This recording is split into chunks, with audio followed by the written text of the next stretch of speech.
one being representing a man for Uptown TV. You understand?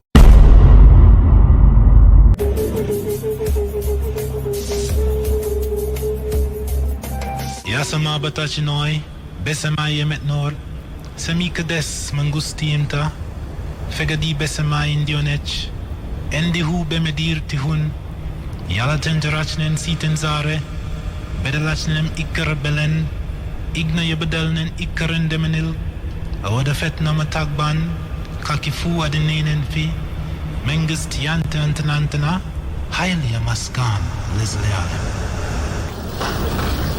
In the name of the African ancestors who began the march of humankind in the womb of Mother Africa, we ask these ancestors to be with us, to strengthen us, and give us a vision for the future. In the name of the African ancestors who began the march of humankind in the womb of Mother Africa and marched down the Nile, laying the foundations for human civilization and culture, we ask these Africans to be with us, to strengthen us, and give us a vision for the future. In the name of these African ancestors who built their pyramids and their temples to their God concepts, to their principles, and to their moral values, who left us a legacy of architectural and monumental building unparalleled in the history of the world, we ask these ancestors who built the pyramids, who built the temples, to be with us, to strengthen us, and give us a vision for the future. We ask these African ancestors who took this African culture and extended it throughout Africa, building the stone cities of Zimbabwe, building the empires of the Sudan, Ghana, Mali, and Songhai, building the Swahili city-states along the east coast of Africa, and in Christian Africa, asking King Lalibela and giving him the courage to build the 12 churches of Lalibela from the ground down, monuments to the world. We ask these Africans who spread this culture to the Dogo and to the Akan and to the Yoruba and to the Bankongo and to the Zulu. We ask these Africans to be with us, to strengthen us, and give us a vision for the future. In the name of the Africans who opened up Africa, opened up the Nile Valley to other cultures and other peoples, and they came in and nurtured themselves on the African greatness. First coming in early were the ancient Hebrews, and they synthesized this culture and produced Judaism. Later coming in were the Christians, and they synthesized this culture and produced Christianity. Coming in were also the Greeks, who took the African culture, synthesized it, and produced Greek civilization. And then later, the Prophet Muhammad, and with the Arabs coming into the Nile Valley, they synthesized the culture and produced Islam. We ask these African ancestors, who as part of their legacy laid the foundations for Judaism, Christianity, Islam, and Greek civilization, to be with us, to strengthen us, and give us a vision for the future. We ask those African ancestors pulled out of Africa, taken to the hells of North America, South America, the Caribbean, maintaining the spirit of African humanity in their hearts and in their minds, and who left us this enormous legacy of struggle. We ask those Africans who resisted enslavement in the villages of Africa, who resisted enslavement in the shores of Africa, who resisted enslavement in those forts and dungeons, who resisted enslavement in the holds of those ships, who resisted enslavement when they arrived on these shores in the New World. We ask these Africans who ran into the highlands of northeast Brazil and established for 100 years the first free republic in the Americas, the Republic of Palmares, and their last great leader, Zumbi, whose spirit and sacrifice. We ask these Africans who replicated the Brazilian experience and went into the highlands of Jamaica and became the maroon-free communities. We ask these Africans who went into the backwoods of the Guyanas and Suriname and created free republic of the Suramaka and the Ajuka. We ask these Africans who went into the backwoods of Georgia and the swamps of Florida and moved with the Seminole Indians and resisted oppression. We ask these Africans who left us a legacy of struggle and resistance, the likes of which no one in the world has, to be with us, to strengthen us, and give us a vision for the future. We ask these Africans who created and laid for us a foundation of struggle and resistance that was passed on generation after generation, that was passed on to Harriet Tubman, who fought her way out of enslavement and became a symbol of freedom for all of us. Similarly, Frederick Douglass and hundreds of thousands Police reported ahead. Way out of enslavement.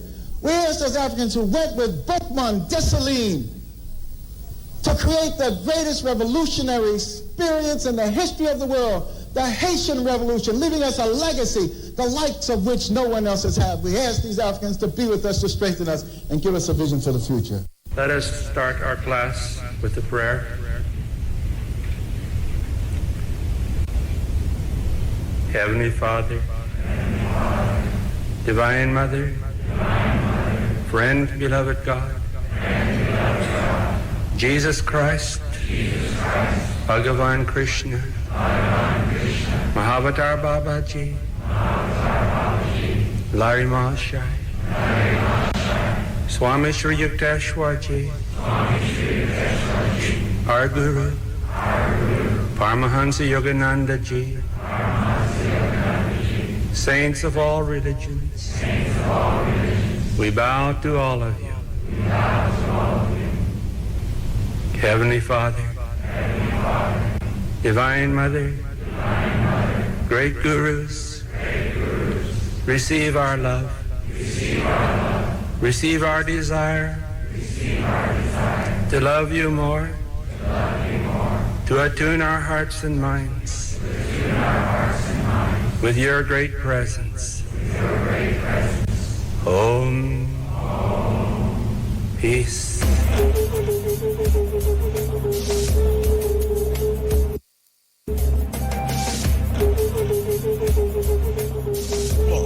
To identify the enemy is to free the mind of the people. Speak to the mind of the people. Speak truth. When we lose our African connection, we lose our rural connection. When we disconnect ourselves from Africa, we cease to be a world people. Without the African connection, we are a disjointed people, begging for the entry into somebody else's house. Reading from the Hosea, from the book of a poor.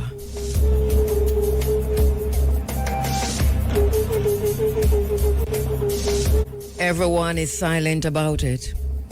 The whole land is in great trouble, and none are wise enough to know it. None are angry enough to speak out, and every day one wakes to suffering. Thus my suffering is long and heavy. The weak and wretched lack the strength to save themselves from that which overwhelms them. It is painful to keep silent about what one hears, and yet it is of no use to answer the ignorant. People only love their own words. Everyone builds on crookedness, and right speaking is abandoned. I have spoken to you, my heart, now answer me. A heart that is approached must not keep silent, for surely the servant and the master share the same fate, and thus many are the things that must weigh heavy on you. Lo, what the ancestors foretold has come to pass. The land is full of bands of evildoers, and the plowman goes to plow with his shield. Faces are pale. The bowmen stand ready. Wrongdoing is everywhere, and there is no man or woman of yesterday. Lo, the women are barren and none conceive, for Mother Father God does not make children anymore because of the state of the land. There is blood everywhere and no shortage of the dead. Indeed, the burial cloth cries out before one approaches it. Lo, the land turns like a potter's wheel. The robber has become rich, and the honorable person is a thief. The foreigners from without have come, and the Egyptian of yesterday cannot be found anywhere. Lo, the great and small say, I wish I were dead. And the little children say, he should not have caused me to live. Lo, the unrestrained says, if I knew where Mother Father God is, I would serve Mother Father God. My name is Kabu-Ma'At-Kheru. Everything which is coming forth before Atum Harakti, Horrors of the Two Horizons. I have read the Integrity Commission's report. I have gone through all of it, and I can understand why there is so much confusion on the island, why it is so tribalist in terms of the response, why there is no gray matter, where there's no objectivity, why it's either you're responding from a partisan perspective on the one hand, PNP, partisan perspective on the other hand, JLP, all the little minions in between are taking a similar side. So there hardly is an objective conversation around the report. And the people suffer in the middle of it.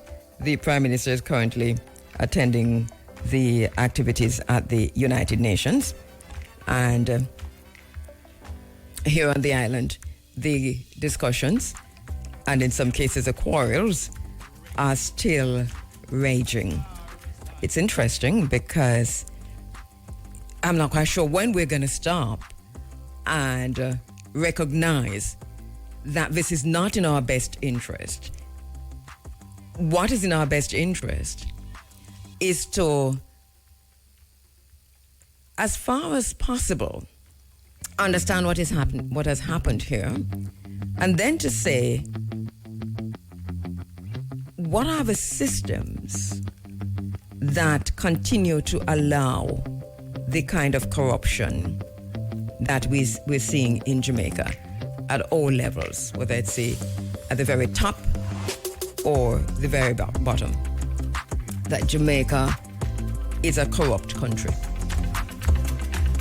And so we need a systems analysis, because we can get out one person. We can get out one person. We can get out the Prime Minister. We can get out a Minister of Government. We can get out a civil servant. We can get out a former education minister. We can get out former security ministers. One by one. And the more you get rid of one, the more heads spring up. So frangipani, the flower, the frangipani flower, which is a really nice flower actually. It's a very nice plant. You can do all kinds of stuff with it. Make perfume. The stains can literally be lotion. The stain that come out when you break it. The leaves can make some really nice tea. It can make stuff for your hair. There's just so much you can do with frangipani. But if you break frangipani, even if you don't plant it, if it just happens to catch the right soil, then it's going to spring up a nice sort of frangipani tree, and it looks really good. And there's another one that called love bush. That love bush, if you just throw it one place, it just take over everything. It stifles it and it kills it. Corruption in Jamaica is like love bush, and it smells like frangipani to many, but it's behaving like love bush. Cause love bush hardly have no use. And so this is the situation that we face on this island. So I have read the report. I am more concerned with corruption generally than I am with what the Prime Minister is being accused of in many different quarters. The Integrity Commission report, if you look at the very top of it, it says, ruling not to charge or prosecute. And that in itself tells you something, right? Ruling not to charge or prosecute. And yet we're having lots of discussions around it because people are not satisfied. Why people are not satisfied? Because you've also read the report.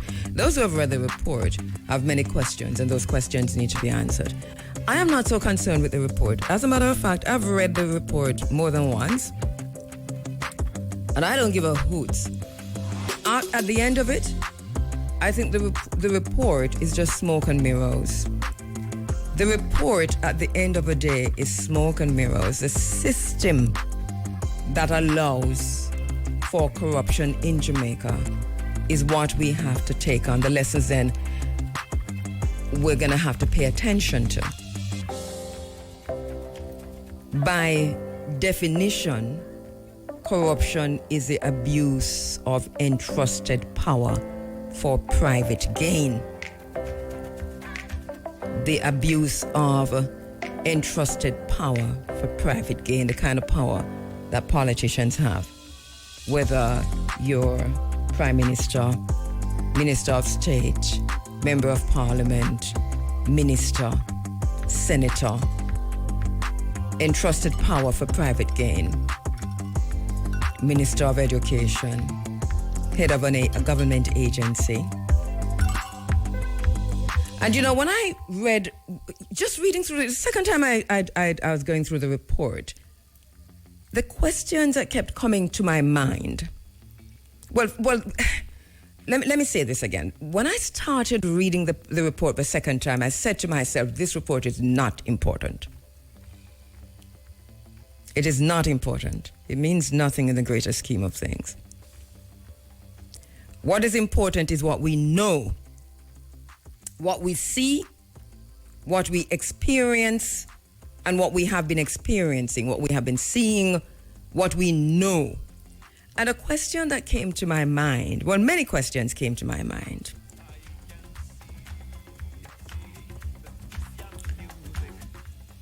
And one in particular, can any prime minister, former prime minister, present prime minister, can any prime minister, any former prime minister, stand up to the scrutiny or investigation that Andrew Holness is now being subjected to?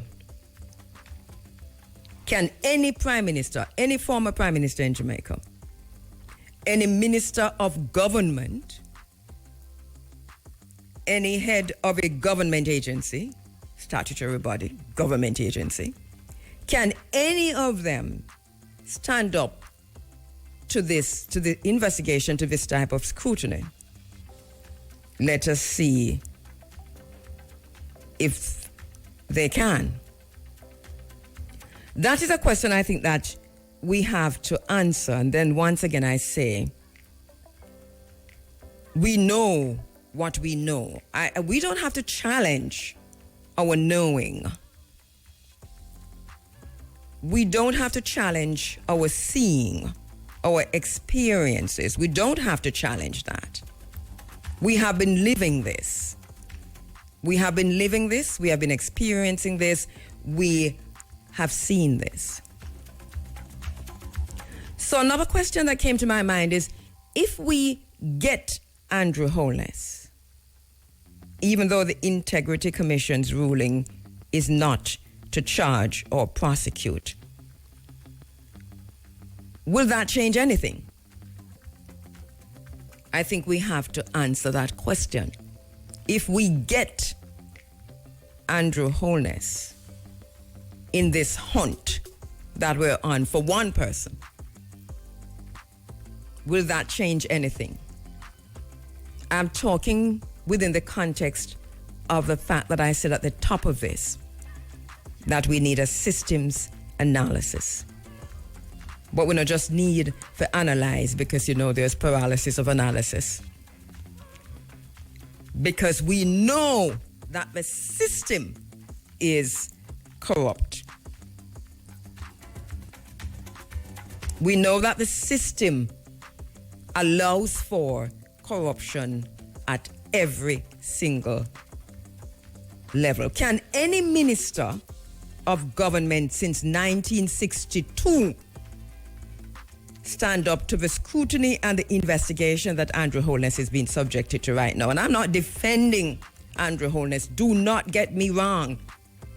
I have already said the IC report, for us as a people, for us as African people on this island, for us as a majority, the masses of the Jamaican people, the Integrity Commission report doesn't matter. This report is about Andrew Holness and probably 6 or 5 more. It's not going to change nothing. It is a system. It's a system that we're going to have to change. I am not interested in getting Andrew Holness. I'm interested in ensuring that the position, the seat that is the Prime Minister's position, is redefined in such a way, whether it is through constitutional reform or otherwise, that any level of corruption is impossible. Not interested in getting anybody. Not one single prime minister. You see, you go after one single prime minister, you don't change a system, then the next prime minister is going to do the same thing. And I go back to this. Can any prime minister in Jamaica stand up and survive an Integrity Commission investigation, FID and otherwise? We need to answer that question. I'll say to you, answer that question truthfully. As we continue to experience injustice from the state and from politicians, from the church and the clergy, from the banking system and the bankers and the business sector and the entrepreneurs,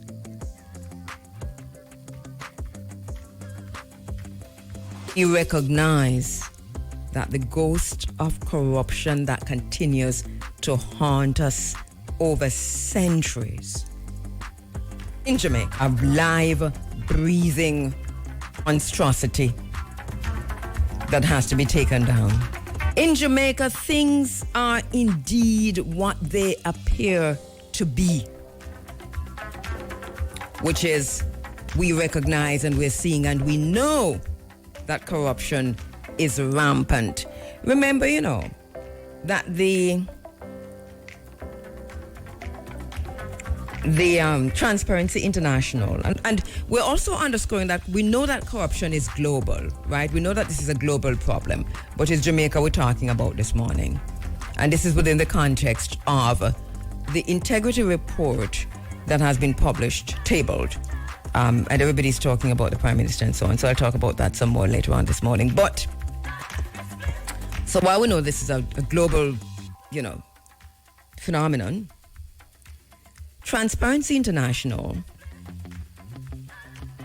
they were formed in 1993, and I was a big part of that whole process here on the island in Jamaica. As a matter of fact, I was studying at the time in England when Transparency International was just being formed and so on. I was, I made sure I reported on that in a whole serious way. Questions were asked, and my whole thesis was around that. But they focused on combating corruption and preventing any kind of crime, the criminal activities that were linked to that. And they cover 180 countries, including Jamaica. They also adopted a rating system in 1995, which is a Corruption Perception Index, a CPI. And so this is on a scale from 0 to 100. 0 meaning that it's highly corrupt, and 100 means very clean, very clean. And Jamaica's latest ruling is 44 out of 100, 44. The Corruption Perception Index score below 50 means that the country has a serious corruption problem, below 50. Jamaica is 44, well below 50. And Jamaica has been firmly planted in this category for 22 years. I have done many programs in this space on corruption. Let me just say something. I interviewed, I think it was last year or the year before, Wilfred Rattigan. We were talking about crime and violence in Jamaica. I was sitting in for Muta on the Thursday program. And we were talking about crime and violence and guns and the drug fines and all of that. And that was a conversation. In the height of that conversation, I asked him, what would you say is the most serious problem that Jamaica is faced with now, the most serious and challenging problem from your wide experience? And he said without blinking, corruption. And I said, interesting, because here we are going on and on about crime and violence and so on, and guns and drugs and so on. And he said, but all of that is linked right back to corruption. He made a lot of sense then. We have been having these conversations for a very, very long time. So, of course, it's all linked back. So with this poor corruption perception index, with Jamaica having a serious corruption problem, this signals prevalent bribery, lack of punishment for corruption, and public institutions that do not respond to citizens' need. I'm going to pause here to replace and to put again a book that we have read in the Running African Book Club already and have done many interviews with the author. I'm going to replace this book on the Running African Book Club. Please get a copy of this book. Let us read again and let us talk about it again. Pathologies of Power, Health, Human Rights, and the New War on the Poor. Pathologies of Power, Health, Human Rights, and the New War on the Poor by Paul Farmer. Pathologies of Power, Health, Human Rights, and the New War on the Poor by Paul Farmer. I'm putting that on the table again in the Running African Book Club. So we read again. Understanding these pathologies of power.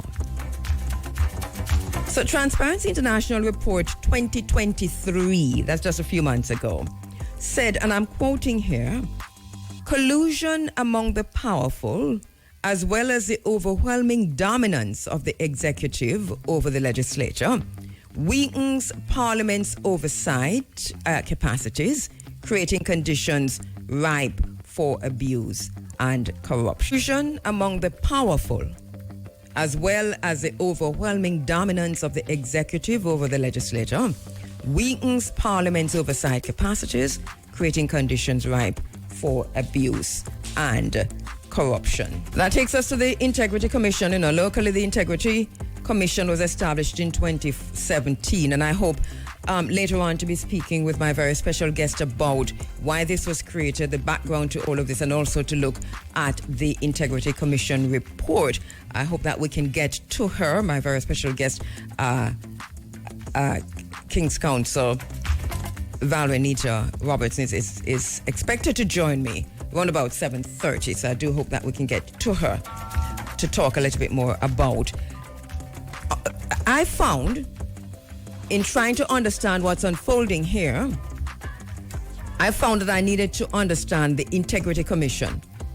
And I know that majority of Jamaicans need to understand that too, right? What it is, and to get some questions answered, the purpose and so on of the Integrity Commission. Because one of the questions that came to me as I was going through all of this was, the Integrity Commission, because it is now being attacked, might be a victim of its own investigation. The Integrity Commission, and we cannot allow that to happen. That's the bottom line, But if citizens, if a citizenry, if we the people do not understand the purpose of the Integrity Commission and the scope and the mandate of the Integrity Commission, then the tribalist way in which this whole report is being represented to the people of Jamaica will ensure the demise of the Integrity Commission. But what's interesting about the Integrity Commission is that it is also complicit in its own situation that it is facing right now. I think that the report could have been written in a more simple manner. I think that you do an executive then, you do a summary then. There's something should have been put out there for the majority, the masses of the Jamaican people. The 6,000 students who passed through high school last 2 weeks ago and cannot read or write still, who did not pass one subject.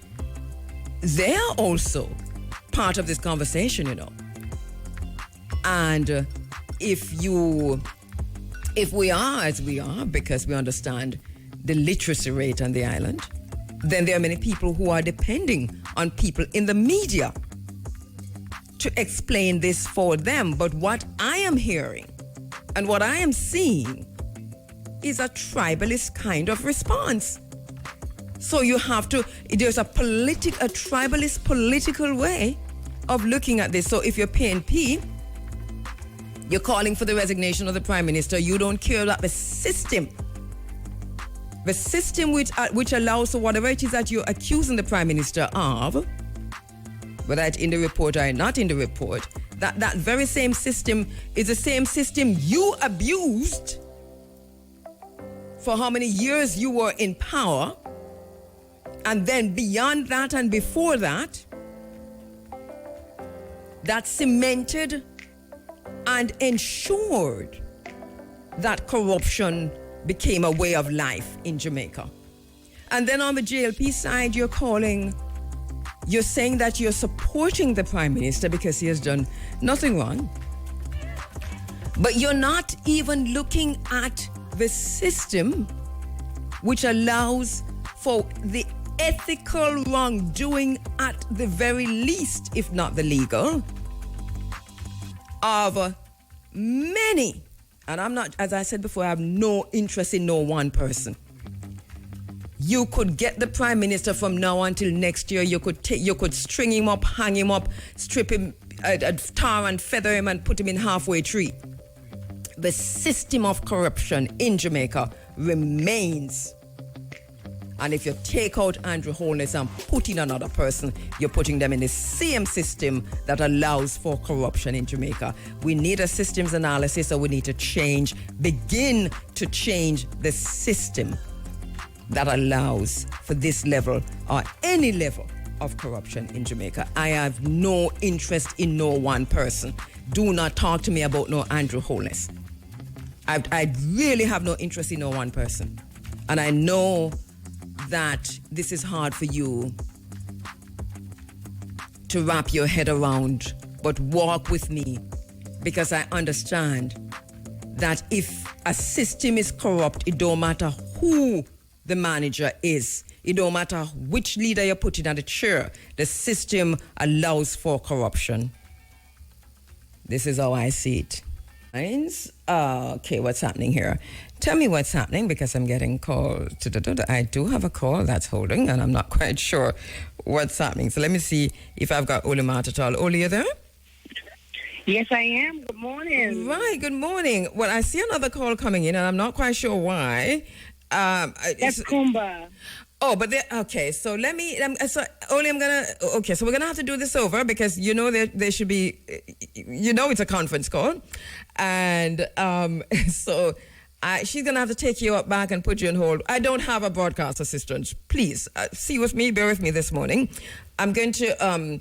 So this is a conference call. So we need to get Kumba. So Oli, I'm gonna ask you to.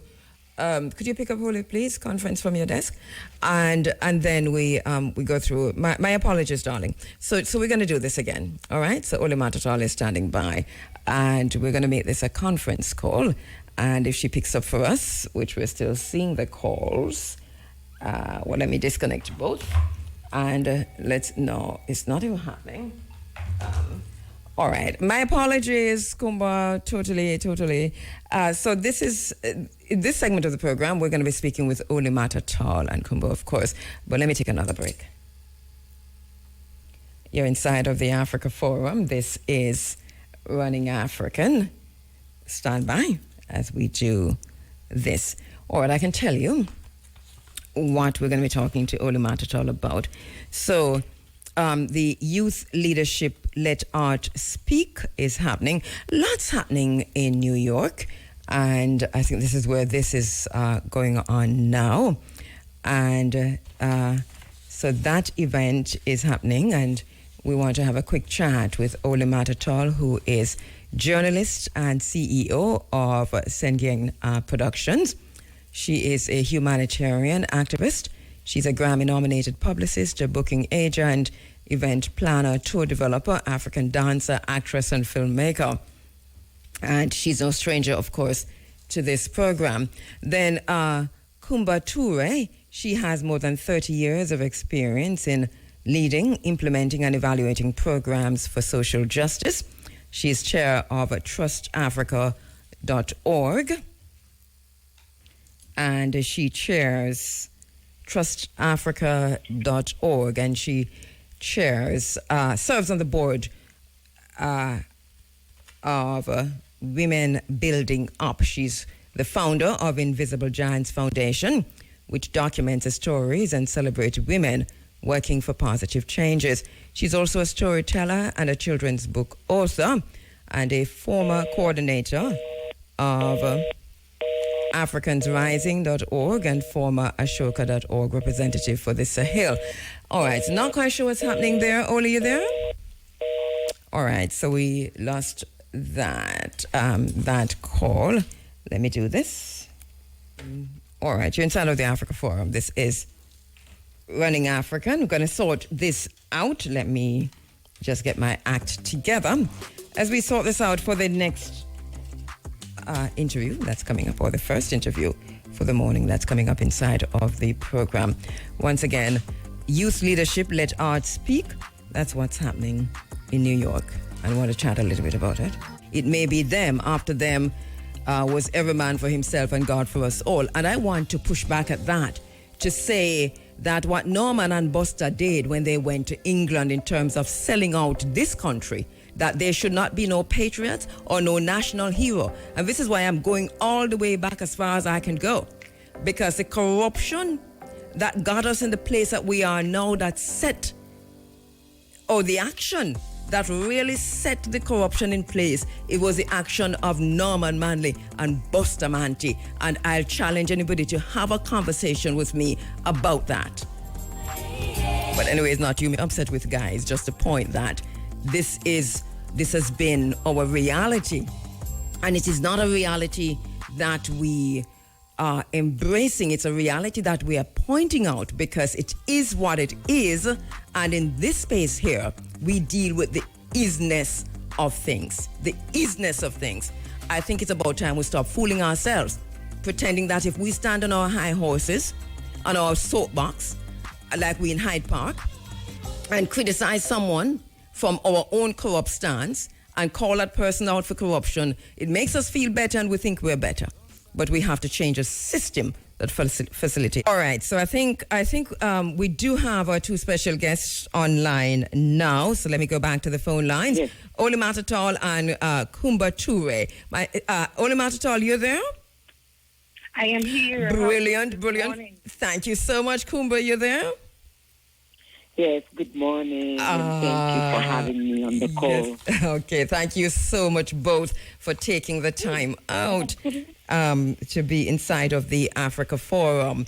This is Running African. Oli, I'm going to start with you because, of course, you sent me this information and I said to you immediately, no, we need to have a quick discussion about that. And let youth leadership, let art speak. Kind of contextualize this for us. What exactly is this?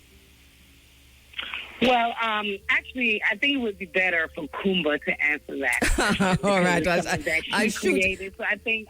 Well, let's start with her first. Yeah. Well, let me shoot it. Let me shoot it to you, Kumba. Please take that. Tell us a little bit about this. What exactly is this? Yes. Let's Art Speak is put together by Trust Africa. My name is Kumba Toure. I'm based out of Senegal, small village in Popengin next to Dakar, and I'm the chair of the board of Trust Africa. And Trust Africa is one of the biggest foundation on the African continent supporting work around governance, good governance and democracy. Now, you know that the summit, the UN summit of the future is happening in New York. Right now, we have all of the presidents around the world gathering in New York to sign the Pact of the Future, deciding about what will be, the global governance, where the world is going in the future. So Trust Africa wanted ahead of this summit in New York to have a conversation with civil society organizations, to have a voice in this Pact of the Future. And as part of that, we said there are different voices that are not always listened to or heard when people make design for the future.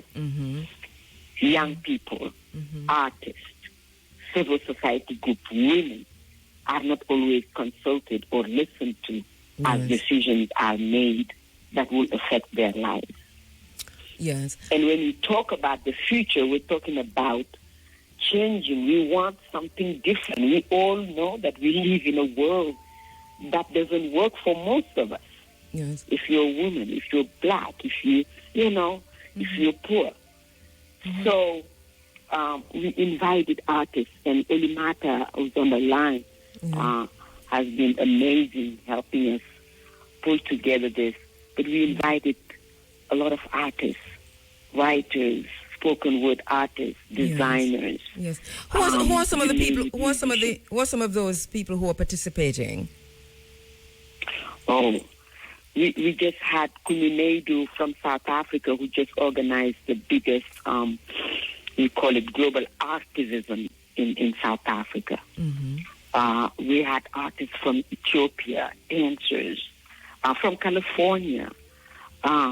People came from all over to really discuss, and civil society people who have been activists, doing advocacy for human rights.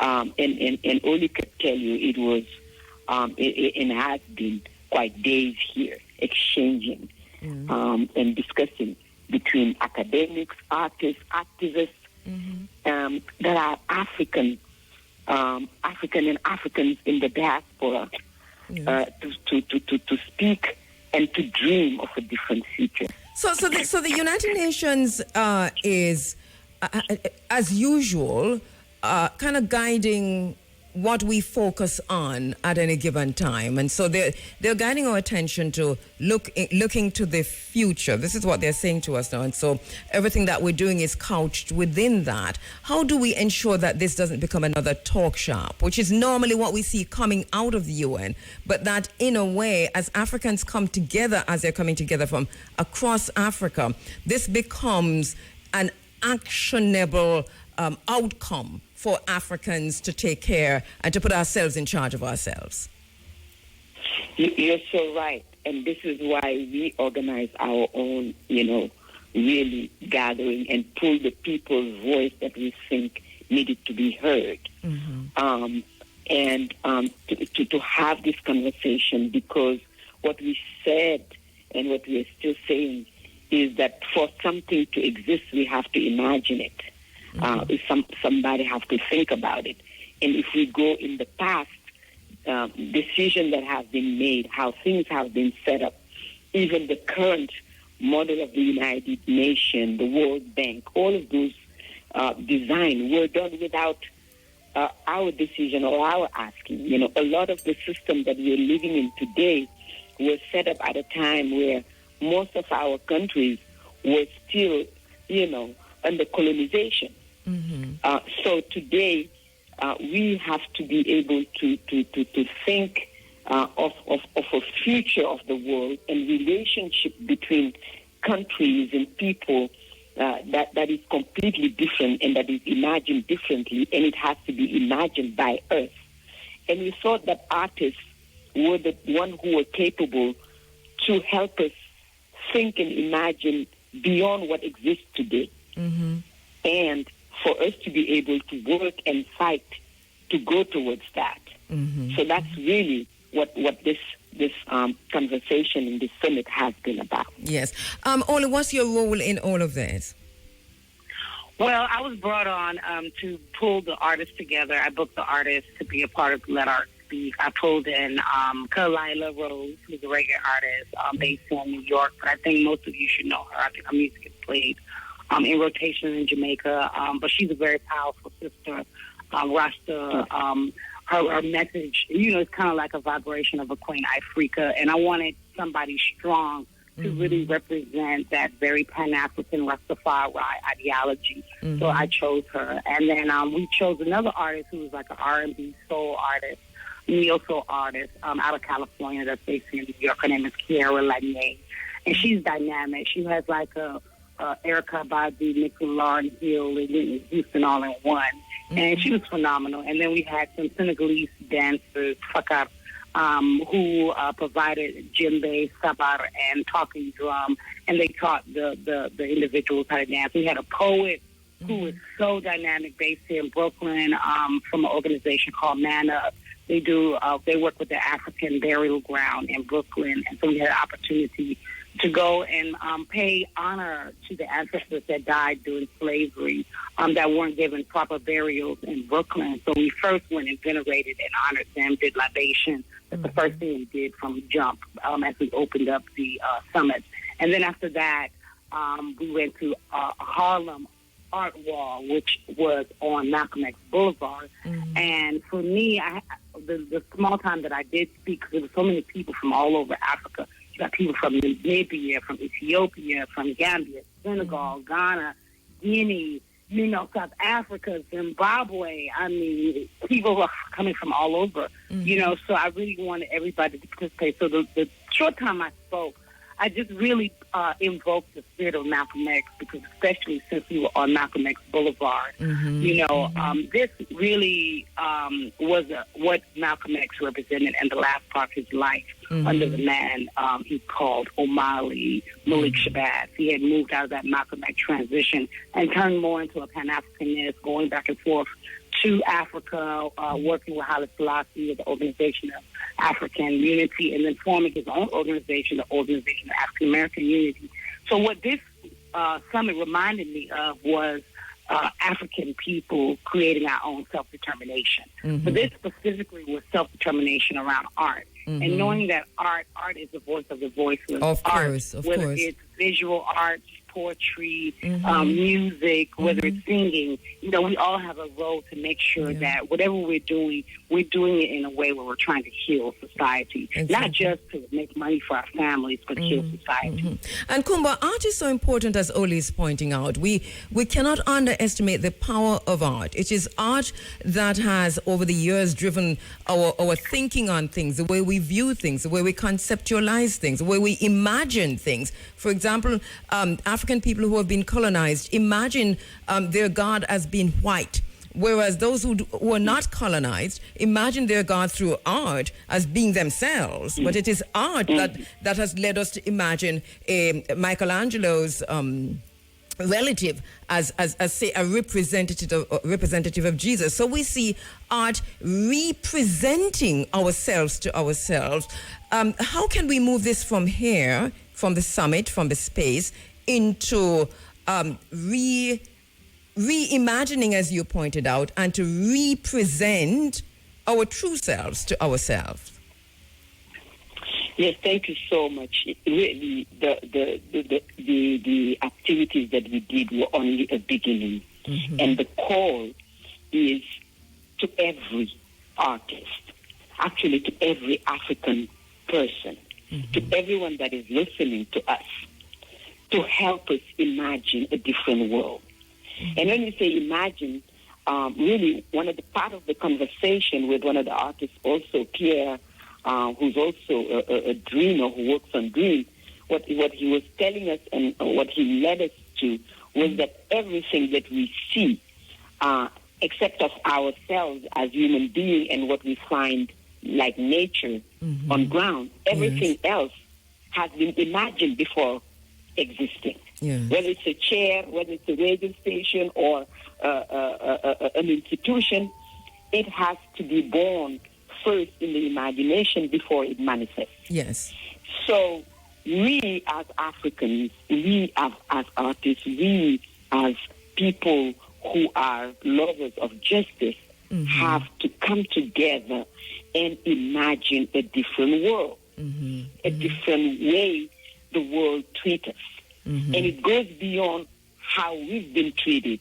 And we have to fight. We have to fight every day to exist. We have to fight to be recognized even as a human being. We have to fight to get what is ours. We have to fight for reparation. Yes. But at the same time, we have to find space together with joy, with peace, and to create and imagine what we want the world to look like.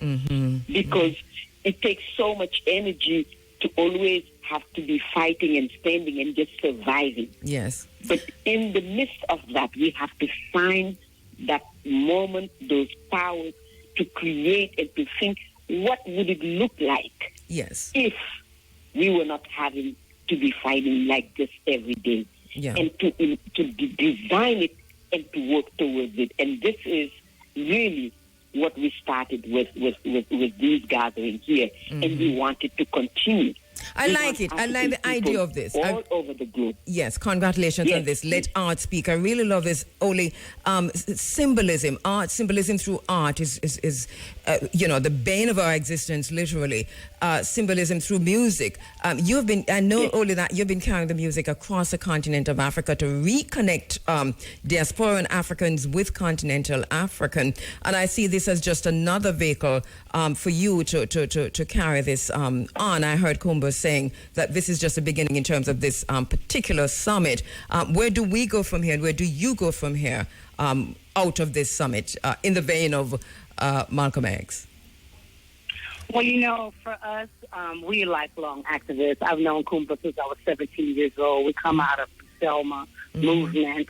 Fire Rose Touré and my mother, Connie Tucker, were the founders of the Bridge Crossing Jubilee and the National Voting Rights Museum. It's the annual celebration that commemorates the Voting Rights Act and the Civil Rights Movement and the birth of the Black Power movement through that whole movement. And so this year is going to be the 60th from March 7th to the 9th.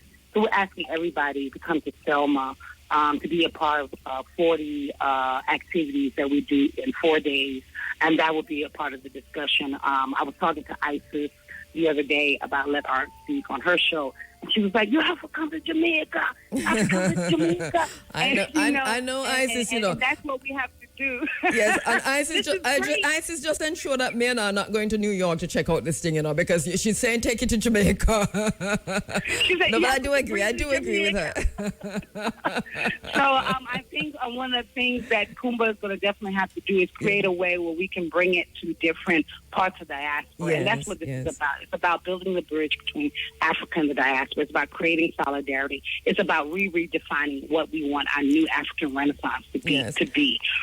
We talked about the sixth region of the United Nations, which is the African diaspora, which is the Africans in the diaspora and the Caribbean especially. And so everybody is included in this discussion. We're not leaving out anybody. And more importantly, we want to be sovereign. We want to have integrity amongst us, but we don't want to be 100% leaning on the United Nations. The AU wants to be independent. Yes. And that's one of the things that they're fighting for, not to be financially leaning on the United Nations so they can be a little bit more autonomous in our actions as African nations. That's critical, isn't it? Because then you want to move away from the influence of those who are not necessarily anyway, but let's move on from there. But so this you're envisioning that this exhibition, this summit will move out of New York into continental Africa, into the African diaspora, and of course Jamaica seems to be on the list thanks to ISIS. We look forward to all of that. What's the response been like so far? It's been dynamic. It's been incredible. It's been amazing. Go ahead, Kumba. Yes, I was just saying the response has been amazing. And people are ready. African people all over the world, there's so much more, consciousness and connectedness. Maybe I shouldn't say consciousness. People are just more connected now. There's so many people who have been dreaming of a different world, wanted something for African people on the continent and in the diaspora. But they have now better means to connect, to talk to each other, to move and work with each other. And this been, the response has been yes. Let's keep this up. Let's create what we need. And I'm pretty sure that there will be more and more of this type of connection event work going on. I'm for sure in Dakar. It is. We are going towards the Dakar Biennale that is happening just next month, and we will be celebrating invisible giants, women, African women who've been doing great things that are not recognized or known. We will connect with the artists from across the continent. It's a visual art biennale. It's big, but there's going to be all kind of arts happening there. So let us speak. The conversation will continue during the Dakar Biennale. Okay. And yes, like Olimata said, we'll be coming back to the U.S., to the Selma Jubilee, Selma, Alabama, with the voting rights, history. What are the dates on what are the dates on that, quickly? It's March 7th to the 9th. And the 50th, we had about 50,000 people. I'm sure this year we'll have about 70,000 people. It's over 40 events. I mean, it's the largest celebration for activism in the world. That's where all the movement people come from, every movement. So it's a dynamic celebration. The other thing I want to say that was very beautiful at the summit, it was African people defining Africanness. And saying that we're not going to allow the narrative to start from slavery. We're not going to let them show our children that we are not who we are. So the narrative was that we must embrace African history, embrace our culture, remember that Africa is the cradle of humanity, that all humanity comes out of Africa. Believe me, all of the world was built off of the backs of the enslaved African people. Oli, I'm sorry that I'm interrupting you, Oli, but we're totally out of time. But yes, I hear the point you're making. We'll continue the conversation and we'll talk again about the upcoming events, both in Senegal and also in the United States. Thank you, Oli Matatal. Thank you so much, Kumba Toure. As usual, a pleasure talking to you. Thank you so much. Oli. Thank you for having us. All right, we no love problem. you, Jamaica. Thank you. All right, bye. All right. Sister now, is our sister. KC Valerie Nita Robertson, attorney at law at Robertson and Company. Good morning. Thank you so much, attorney at law, KC Valerie Nita Robertson. Is it okay for me to just say sister? We're cool. Yeah, man. All right. Valerie, I want to thank you so much because I know how busy you are. So thank you for taking this time this morning to come in the space to help us to understand what we're hearing, what we're listening to regarding the Integrity Commission report. I want to start, though, at the Integrity Commission itself. You and I were having a conversation on phone, and you said it is important for us to understand that the background to the Integrity Commission, why it was formed, and so on. So let us start there. What, in terms of the foundation and the purpose, what prompted the establishment of the Integrity Commission? Well, it's basically a check and balance in respect of preventing corruption among our serving politicians. It's meant to monitor and check how they come by their earnings for the obvious reason. We're living in an era of corruption and where politicians are able to garner funds that and the commission is really there to ensure that you can account. Really, that's basically it. You can account for what the monies that you have. Against that background, then, what specific powers and responsibilities? And I know you're going to be really general with this, but I think it's important for us to understand that the IC has in investigating and in preventing corruption. Yes, so you are required to make your returns yearly. And to clarify, really, how you come by the money. For the ordinary Jamaican, to just break it down. Yes. Whatever you have in your account, you must be able to account for it. For the obvious reason that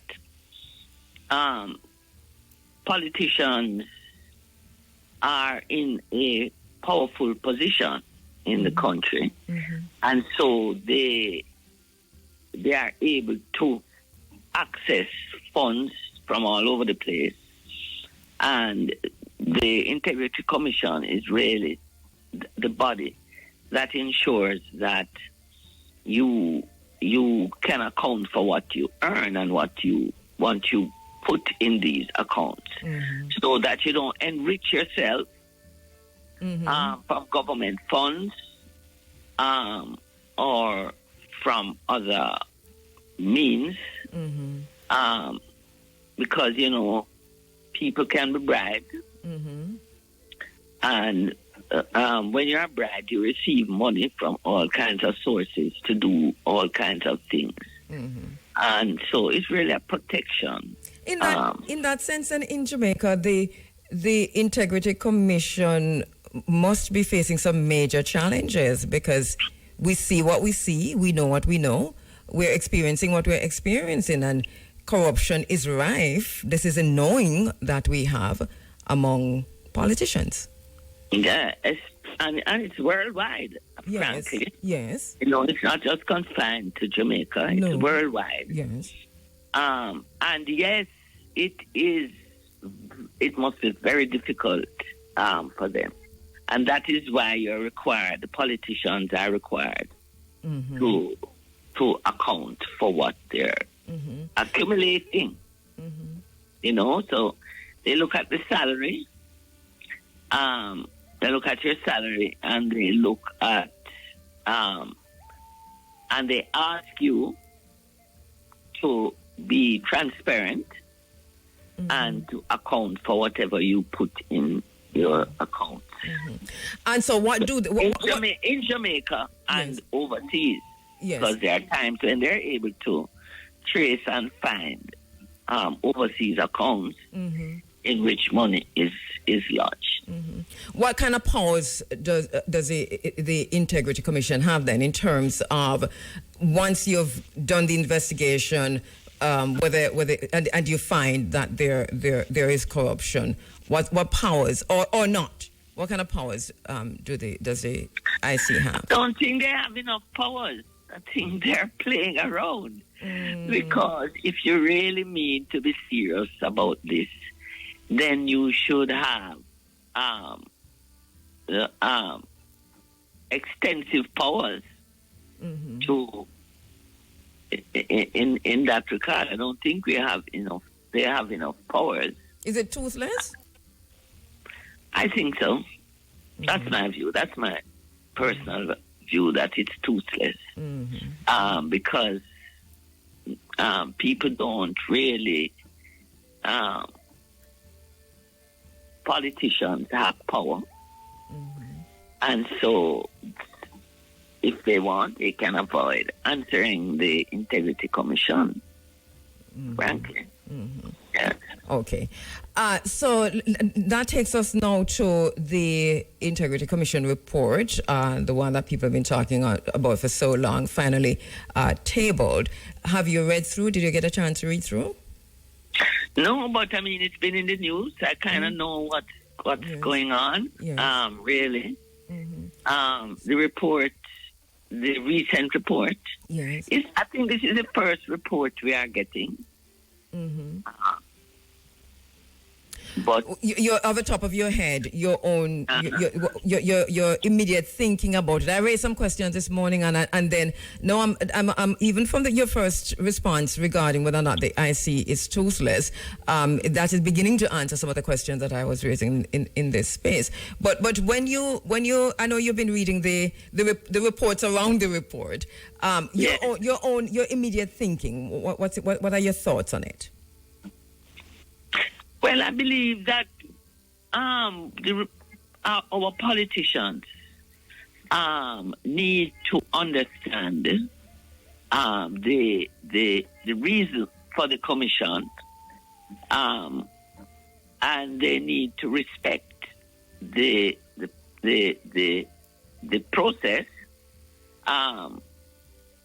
People don't want to divulge their personal business,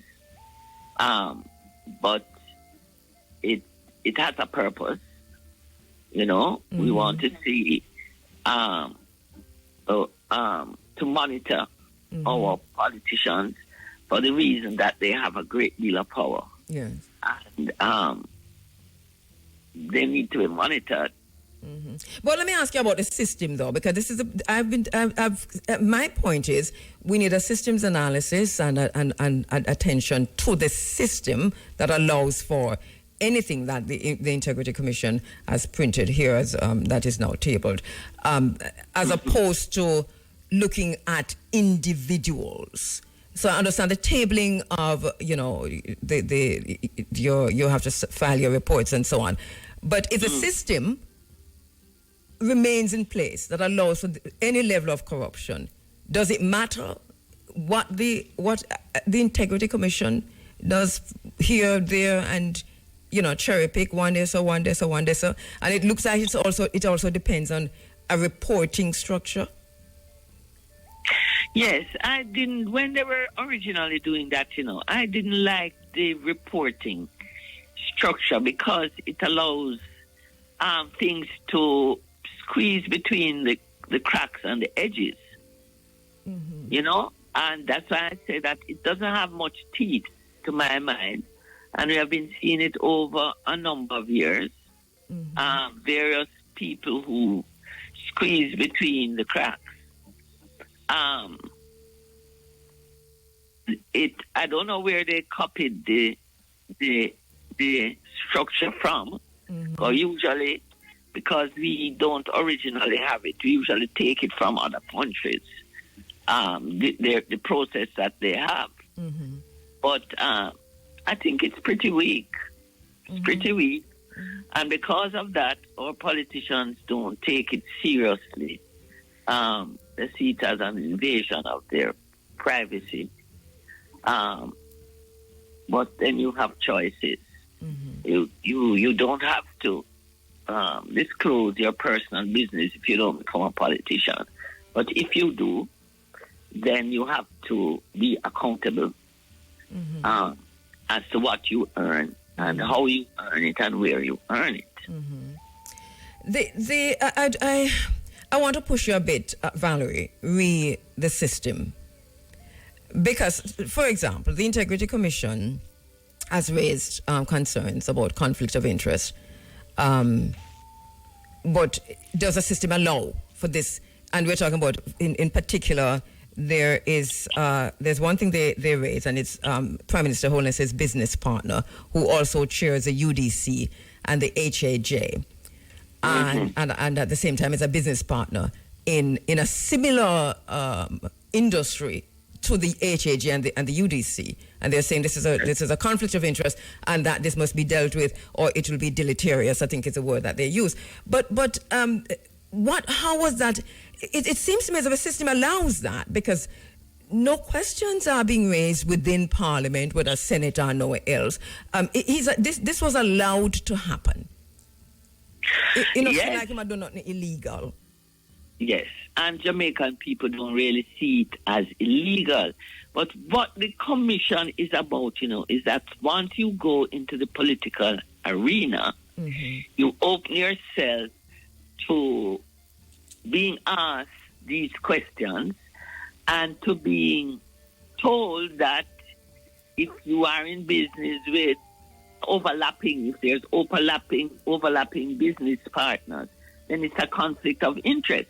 But the most important thing is what is being done about it. Because I see even in the recent report, the matter has been referred to the FID. Is it the FID? Yes, the FID. FID. I believe that the commission itself should have the power to do something definite and finite in respect of the matter. And our commission has a lot of the persons who are at the Integrity Commission now, the commissioners, are people with very regarded, who have served the country in their various capacities, and who are regarded as people of integrity. So if you really mean to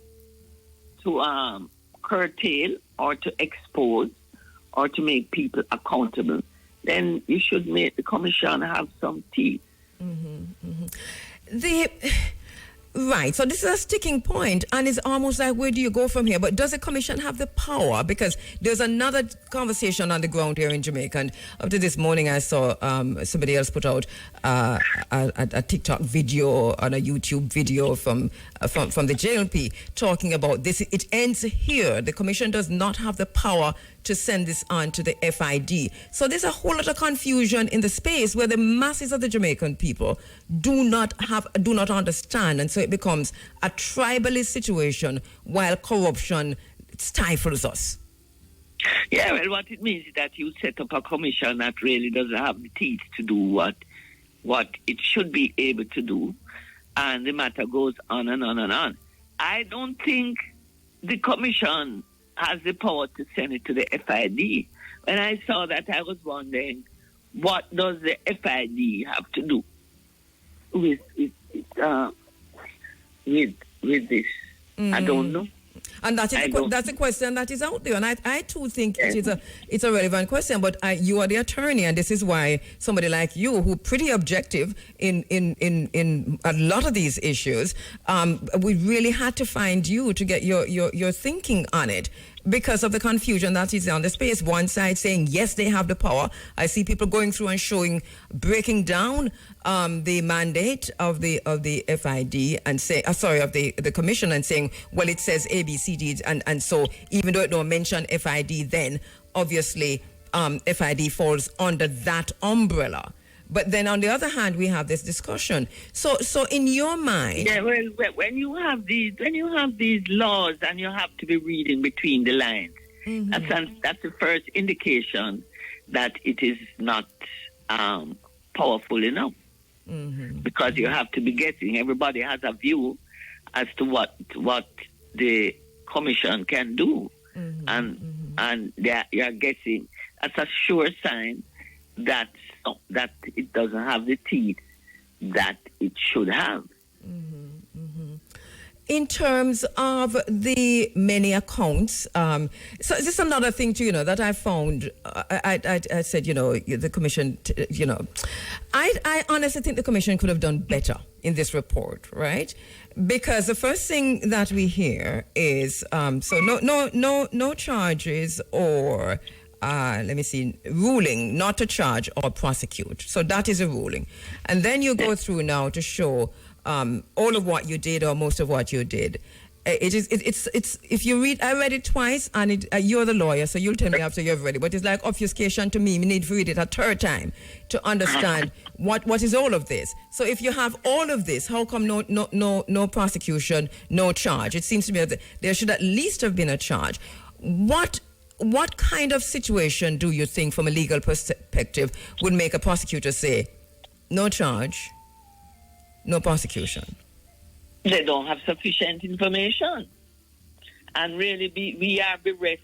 Even you asking my opinion, yes. I'm going to give you, my hands are tied because we don't know.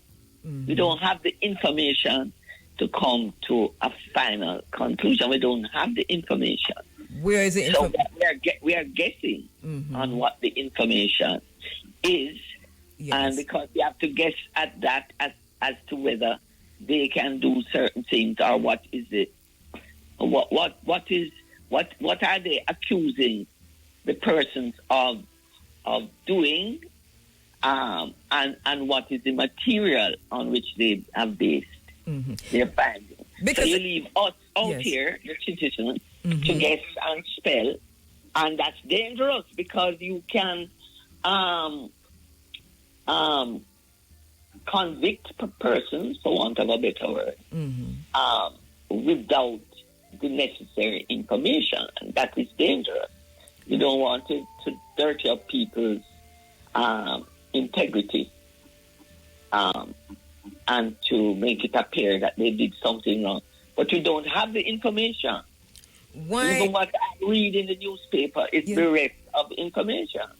And within the report, it is stated that further information was needed. The information was requested of the Prime Minister, and this is in one area, I can't recall exactly which area, but that the Prime Minister had refused to make that information available. That is actually said in the report, Yes. I think we need to look back at the legislation, and there must be a penalty for refusal. We need to look back at the legislation. It doesn't make sense. It's not serving its purpose. And if we are serious about corruption in Jamaica, we need to really be serious about it. I don't know where they got that legislation from, which country, but usually the law reform body that we have that drafts legislation, usually they take it from another country. And I am going to promise you, try and find out, because then you can make a comparison between the legislation that they took it from and what they have, how they have put our legislation together. In other words, what they have put in and what they have left out. And we have another situation. Do you think that at some point the commissioners need to explain, or we just leave it here? I mean, obviously there is this recommendation to the FID, which many persons like yourself, objective people, have said, we are asking what this is. It seems as if they've overstepped here, but also because of the level of confusion and because of the seriousness of this. I mean, we're talking about the Prime Minister and all that is in the public sphere. Should the commissioners be allowed to come out and answer questions? I don't believe they should be answering questions unless there is a hearing. Okay. Understand? There should be in between the investigation and the report, they should have a hearing, and it can take various forms, so that the public has the information. That's why they hold the position as commissioners. They should be able to say where the individual members of parliament have fallen short, and there should be a penalty if you don't divulge the information. And then the penalty, because there is a case that we know of with VAS where a half was done and the other half wasn't done, and there was a 250,000 that wasn't paid, but then it was, and it went to court. I'm not quite sure if you're remembering that. No, I don't recall that. That went through the commission, but that was taken into court. So obviously that would have been a kind of a penalty, but also like you're using a hammer to kill an ant. So it seems, so if it's done then and it's not done in this case, also then you're also asking other questions. The problem with this report, yes, is that there is not sufficient information. That is why you can't even have a full discussion with me, and I can't form a view and say why I come to that conclusion. We're just talking around the subject because there's not enough information. We really are guessing. Yes. And as I say, that's dangerous because integrity commission. You can damage people's integrity when you don't have the information to form a view. Yes. So people see a large sum of money and they are guessing and they're forming views. And if they are tribal, then the views go one way. Yes. And if they are not, it goes another way because there's not enough information out there at all. And as you said before, this is dangerous because bottom line, as Transparency International shows us, Jamaica is 44 on the corruption perception index, which is, egregious in terms of the numbers. So our problem with corruption in every single sector of this society is very serious.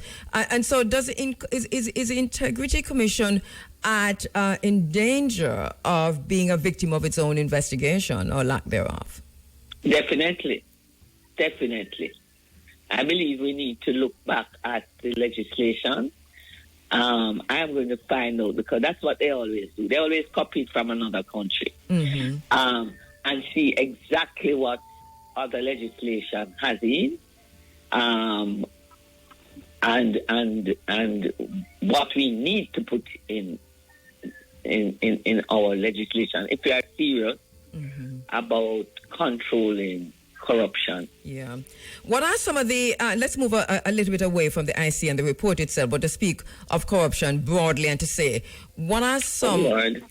Terrible. Yeah. Let me tell you, you would be surprised where corruption is seeping in now. You would be surprised. You know? You want to elaborate? No, not yet. Soon though, but not yet. I mean, you have all kinds of entities in Jamaica, and to obtain anything now, even in the most serious of areas, it's who you know and who knows you. Yes, and that is extremely serious. We're too small, or I guess they're gonna say we're small enough to do it and get away with it. Yes, but are we though? Because Valerie, when you look at the, and I've been talking about this from the day this entity was set up in government, the Ministry of Economic Growth and Job Creation. I think that we need more transparency there. And even in reading the report, there's every time I read something, I say, but then we need to talk about the Ministry of Economic Growth and Job Creation, because the public-private partnership, I think that if we, to what extent do you think that the public-private partnership can facilitate corruption if there's no transparency or not enough transparency? No, it will facilitate the genesis of it, how it operates. It will facilitate corruption.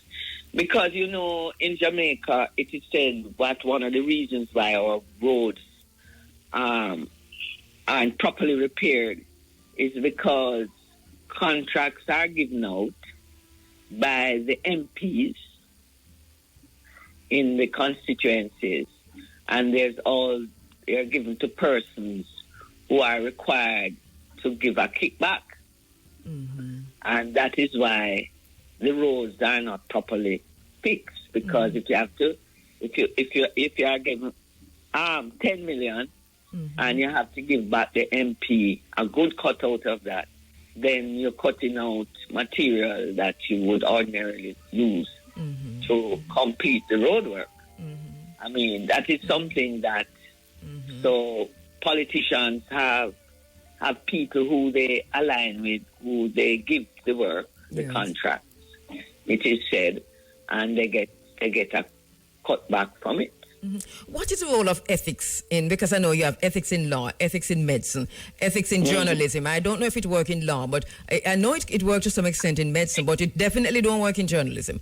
You know, that it is just there on the books, but it don't make no difference.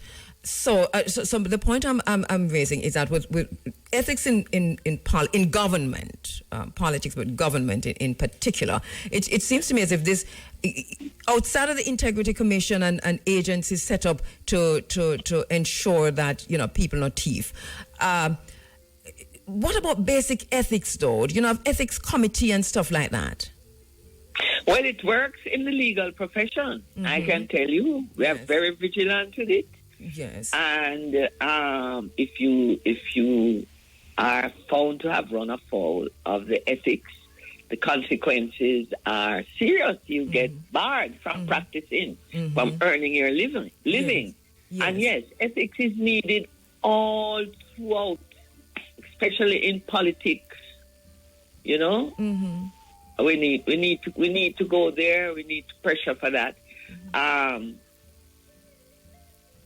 Ethics is needed in the courts in terms of what judges can do and what judges cannot do. But we, the people, have to pressure for it. And it's good that you are asking the questions, because we don't have enough investigative journalism in Jamaica. We don't. Your efforts must one of the few. Very few people are doing it. They're just reproducing the news without questioning why certain things happen.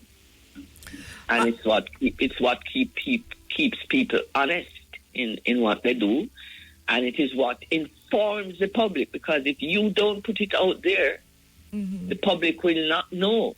And this is my greatest worry, especially at this time. I am concerned, like many others, about corruption in Jamaica. We see it all around us in all of the spaces in which we occupy. Yes, and it's growing. It's growing. And yet we have a situation like this, which for us, it's a time then to begin to make the change, but we have made a mess of it. If you ask me, this is a big mess, and so the question that I'd like to put to you, I'm not going to hold you much longer, Valerie, because I think we can come back to this after we have looked again. We're going to read it for the third time, and you only need to read it one time. No, I'm going to find out the origin, because the law reform. There's a law reform department of the Ministry of Justice, and they are the ones who draft legislation. Yes. So it shouldn't be too difficult to find out. Yes. Too many of our commissions don't have any teeth. I ask this for a special reason, because I am in an industry where I've sat in many meetings of our oversight body. And I remember walking out of one day and looking at my brethren Cardell Green and asking him, is it that the commission has no teeth? Because we know what's happening. We can tell you what's happening. Sometimes we are under threat. But how? I mean, what happens next? Who has the ultimate responsibility to protect this space? So we have to censor ourselves and monitor ourselves and so on. And that expectation is too much right now. And just as it is too much for media in Jamaica, it is even more so for politics and governance in Jamaica.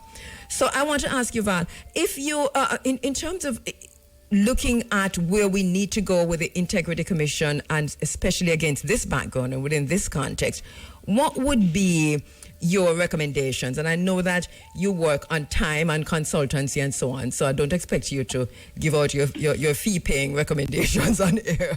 No, man, I can't easily. It's in the interest of Jamaica. Yes. What we need to, you see, your profession, journalists. Yes. Journalists are the people who put the information out there for the public. The public will pressure.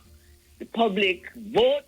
Their vote is pressure, and so it is incumbent that the information comes from you. Yeah. And as I said before, these days there are very few journalists that are asking the serious questions. There are very few of them who are putting the information out there, because the public can't get information. It's you who do the investigative journalism, write your articles, the information goes out there, and you keep pressuring until you get what you want. A good example is what is happening in the United States. I mean, say what you want to say about them with the present election and the present candidate. Yes. They dig up everything and put the information out there, so the voter can be informed, because voting is a pressure point. That is true. We're seeing that being played out right now, and compare and contrast that with the elections that just went in Britain, where media ownership dictated that the people didn't get information, especially with Brexit. Let's even go back to Brexit, that the information was tough. You know, Nigel Farage was able to and UKIP was able to overshadow that, and the media owned by Rupert Murdoch, because they wanted it, they overshadowed that. So media ownership is also very important. We see the reporting in Jamaica now, and we are looking at the media ownership structure in Jamaica, because you owe it to this small island to come out of your tribalism, regardless of who own you, and to report properly on something as important as this. This is a problem I have. Yes, well, it's a form of corruption, David. It is. You get paid not to publish certain things and to back up of certain things. Yes. As you say again, it's part of corruption. Yes. What are we going to do about it? Yes. Are we going to step up to the plate? Are we going to pressure for penalties? Are we going to have legislation that has teeth and not just there for style? And this is an opportunity to does the constitutional reform process that's ongoing now? Sorry. I apologize. No, you raised a good point, because the Constitution, yes, can do a lot to prevent corruption, yes, and to prevent some of the ills that are creeping up that have crept into and are creeping into the system. Constitution is a very, very important document, but we're paying lip service to it. Yes. We're not serious. We're looking about the dressing of Constitution, which is the president and all the trappings that go with that position. That is the least important of what needs to be done to protect the country. Yeah. In the meantime, Valerie, so here we have a prime minister. It's a single prime minister. I said earlier, to me, it's not about Andrew Holness. It's about the position, which is the position of prime minister as a seat, and what is allowed to happen there. So we have to make some changes to ensure that the system that facilitates corruption, no matter who's sitting in the prime minister's seat. Yeah, because we can't make a decision. We can't make a decision, as to what we accept and what we don't accept. Because there's not enough information there. We are devoid of information. So what would you say to the Prime Minister? Well, I believe that he's going to have attorneys, and the attorneys are going to advise him based on the law, and I don't know how long he's going to be there. And as I say, you find yourself in a difficult position, because you can't accuse him of anything, because you don't have sufficient information, and you can't damage the man's integrity. Yes. Right? Yeah, I said that to myself. How can you? Need to. Yes. I think the media needs to pressure to look back at the legislation and pressure for amendments to be made that can make it function in a more constructive way. I'm going to look for you. Yes, please. And find out where they copied it from. Yes. Because I don't think any individual drafted it. Yes. And please. And see if you can make a comparison. Now that would be a good exercise. Yes. To look at the legislation, where they got it from, what's happening in that country, and to compare it with what we have, and then use it as a pressure point to have things done, to have things redone, amended and redone. I'll wait on that, Val. Thank you so much for that. Appreciate it. I know as I let you go that there are persons who are saying, but we have enough information. Read the report properly. They look at the accounts. Look at the companies that he owned, and so on. You have to be guessing and spelling. The report should have some definite statements about what they have found. Definite statement. I think that is the active term. Definite statement. It is what I found lacking. We are guessing. Yes. And this is the Prime Minister of a country. Yes. And regardless of which political party you support, you cannot do that. Yes. It is too important to our growth and development going into how many years of so-called independence for it to be so wishy-washy at this stage. And this is why I talked about the Integrity Commission before. That's exactly what it is. It's wishy-washy. Yeah. Thank you so much, Valerie Anita Robertson. As usual, my sister, really appreciate your input, your objectivity on these matters. Thank you so much. You're welcome. And I'll get you those documents as quickly as I can. Look forward. Yeah, man. That's attorney at law at Robertson and Company, KC Valerie Anita Robertson. You know, I think that we have to be sometime just stand aside and look at what it's the isness of things. It's the isness of things. And I see a lot of things coming into me right now where people are accusing me of being... I am tired of people accusing me of being belonging to one party or the other. You know, I really am tired of this. I want us to have a paradigm shift. I have read this report 2 times. I've looked at it closely, and I come out of it thinking, but would I have a whole more questions than that I had before I went in? And I think that, like Valerie is saying, the Integrity Commission has no teeth. And so if we need to make the Integrity Commission stronger, that's what we need to do. But the Integrity Commission is in danger of falling upon its own sword. That is my thing coming out of this thing. That is all I have to say about that. The Integrity Commission, which was set up in 2017, by the Integrity Commission Act. It came into operation in February 22, 2018, and it was mandated to combat corruption through development, implementation, and enforcement of anti-corruption legislation, policies, and initiatives. And last week, Tuesday, the Integrity Commission investigation report was tabled in the House of Representatives on the PM Holness's possible breach of the Corruption Prevention Act. And the case involving the Prime Minister obviously would not necessarily be a singular one, and we're told include other politicians and both sides of the fence we're hearing. So, you know, we hear what we hear. We deal with the isness of things in this space now. I think there's too much out there for us to speculate and guess and cause rumors to spread, because we have enough. And as I said before, the knowing is what it is, and the seeing is what it is, and we deal with the isness of things. But in any case, so we saw that happening. As I said before, I've read the report, and if you listened earlier, the inferences from Transparency International, having documented high levels of corruption spanning over 2 decades and beyond that in Jamaica.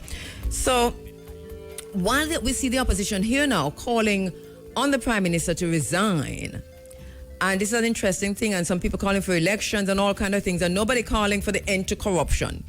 You know, Prime Minister was resign. It can call for election. This a person must step down. Anybody who's stepping out of space, I go step right into what facilitates corruption. To me, it is what it is, and we have to call it as it is. Our greatest need right now is to minimize and possibly get rid of corruption. We understand it's a global phenomenon, but in Jamaica, something is rotten in Kingston. Not just Denmark. So we're hearing that, and we're thinking that, as I said earlier, this case may have posited a bigger picture beyond regime change. It is this opportunity to tackle corruption across the board and in the wider society at large. We have to restore morals and values and attitudes.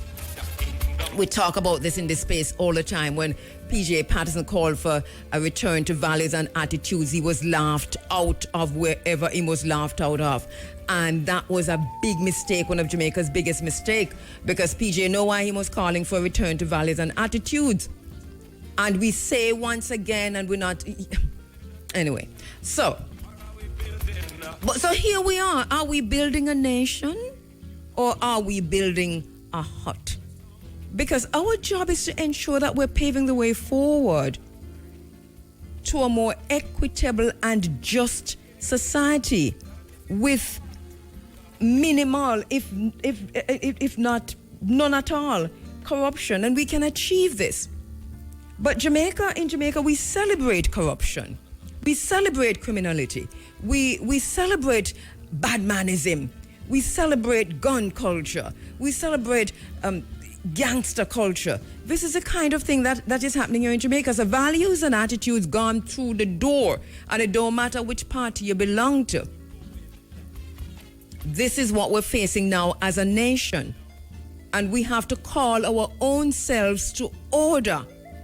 to begin to make the change. I don't think that the call for resignation make no sense for the Prime Minister to resign. That a foolishness. I don't think that the call, well, if they want to call for election, but you see, you call for election and you come elected in the same corrupt system. We need a systems analysis. We need to change this system. And however we're going to change this system, we're going to have to do that as a people, as a nation, within our families, within our communities. Consultation. Leaderfulness. Once again, I remind you that we have now added once again, because we read this book before and we have also interviewed the author of this book before. We're putting it back in the Running African Book Club. Pathologies of Power, Health, Human Rights, and the New War on the Poor by Paul Farmer. Pathologies of Power, Paul Farmer. IC, etc. are just set up, watch and ball out when the wolf is devouring the chicken. They are purposely not armed to go and kill the wolf in case the wolf is also the one guarding the chicken. And of course, the balance of the pride will also get a piece of a chicken. Neoliberal corruption, political large. And he's right on that. My sister for pointing out that we said that, and I see you give me the quotation. You put that in quotation marks. And she says, as if I hear myself speak during just about any discussion I take part in professionally. Yes, my sister, it is so true. It is so true. You recognize when you come to a seat of leadership, of power, of a head, you begin to recognize the weight that comes with that seat, with that position, and the fact that you're not here for yourself, you're here for others, but with everybody not stay so. It is what it is, and we're dealing with the isness of things. And Andrew Lumsden says, and Andrew, I wonder if you're able to listen this morning, Andrew, because I know you've been having some problems with your ability to listen. He says, good morning, beautiful people. The ways contrived to stop me listening are growing exponentially. 6 consecutive weeks with no internet or app access, and now no flow, local radio replaced by generic AI crap. Please have your engineers look at fixing the internet issues. I tried from 4 countries, bless up. Andrew, our engineers, please, and I know that they're listening in, and I'll pass this on, that there are persons overseas who, and here Andrew Lumsden saying that I tried from 4 countries and still not able to listen. Omali Watia says, pleasant Sunday morning, Kabu and Running Africa, and full joy your day. Thank you so much, my sister, and to you too. Iri daughter, I see you there. James Jones, Joe Garvey, thank you so much. Joari says, death and destruction to all oppressors and enslavers. Let righteousness cover the earth as the waters cover the sea. I agree with you on that. And he says, we the students of truth, right and justice embrace Ma'at to the maximum. And this is where we need to go, back to the source. Sankofa, return to the source. Oh, I say thank you, my sister, for telling me, because I was asking about the weather across Jamaica, and she says rain, but I'm present. It's raining in Kingston. All right, let me see the connection. Mr. I want to say again, right, that I'm about the isness of things. It is what it is, and we deal with the isness of things. I cannot be JLP or PNP just for being JLP or PNP sake. My whole thinking is a Pan-African thinking, a Pan-African way of being. I don't see JLP, I don't see PNP. I see my African-centeredness, and it is through those lenses that I look at everything. So I look at it, at life, and I look at what's unfolding before us through the lens of Ma'at. I see myself, and I see, I understand, and my way of knowing and of being is through Ma'at, justice, reciprocity, and all the rest of it.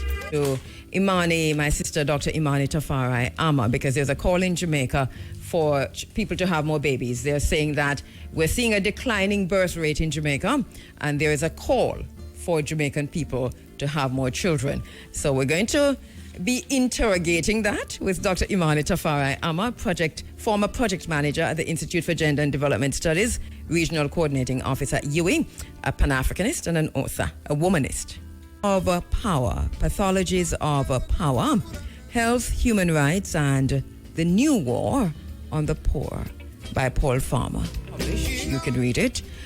Where he starts off by saying, I think it was a speech in Parliament, actually, where he addressed the Speaker, Mr. Speaker, on Thursday, September 5, etc., etc.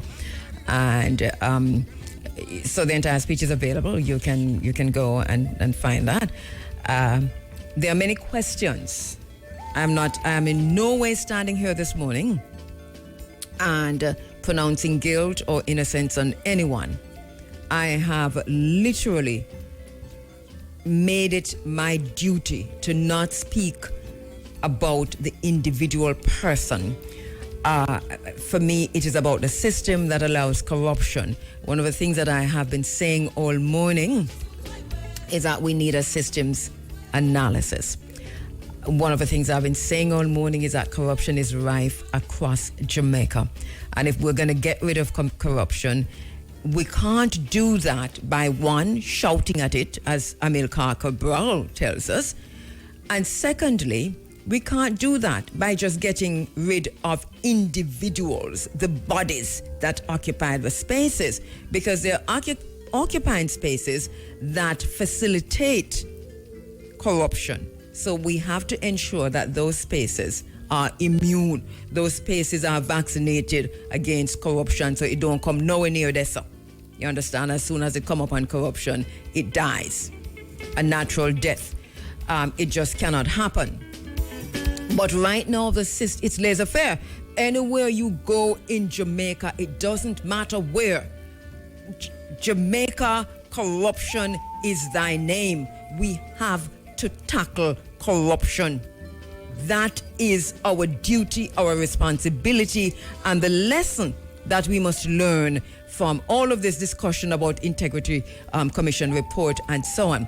And I want to say to both political parties, PNP and JLP, with all the squibblings you're doing now, the quibblings and the fighting and the press conferences and the standing up in Parliament and the shouting across at each other, none of you have Jamaica's best interests at heart. None of you have the people's best interests at heart. None of you have the masses' best interests at heart, or else you would have tapped it, you would have stopped it, and you'd have ensured that you come together with the nation's best interest, the people's best interest at heart, and find a way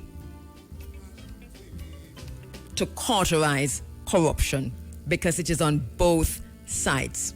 Ministers of government, whether it is PNP or JLP, we have seen you. Some of you own almost one parish. How you get so much land, only God knows, right? Some of you have more SUVs than what John read about in the Revelation. Some of you have more homes than you can count.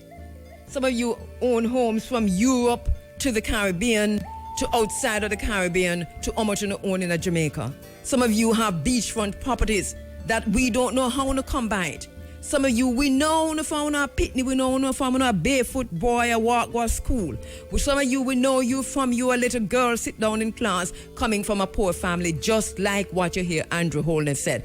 Where you get the money from, all of you, every single one of you, where you get the money from. How come you own so many houses on your salary? How come you own so much land on your salary? How come you own so much private beachfront property on your salary? How come you gone into real estate on your salary? How come you gone into construction on your salary? How come you own so much truck and trucking industry and front end loader and all them stuff there on your salary?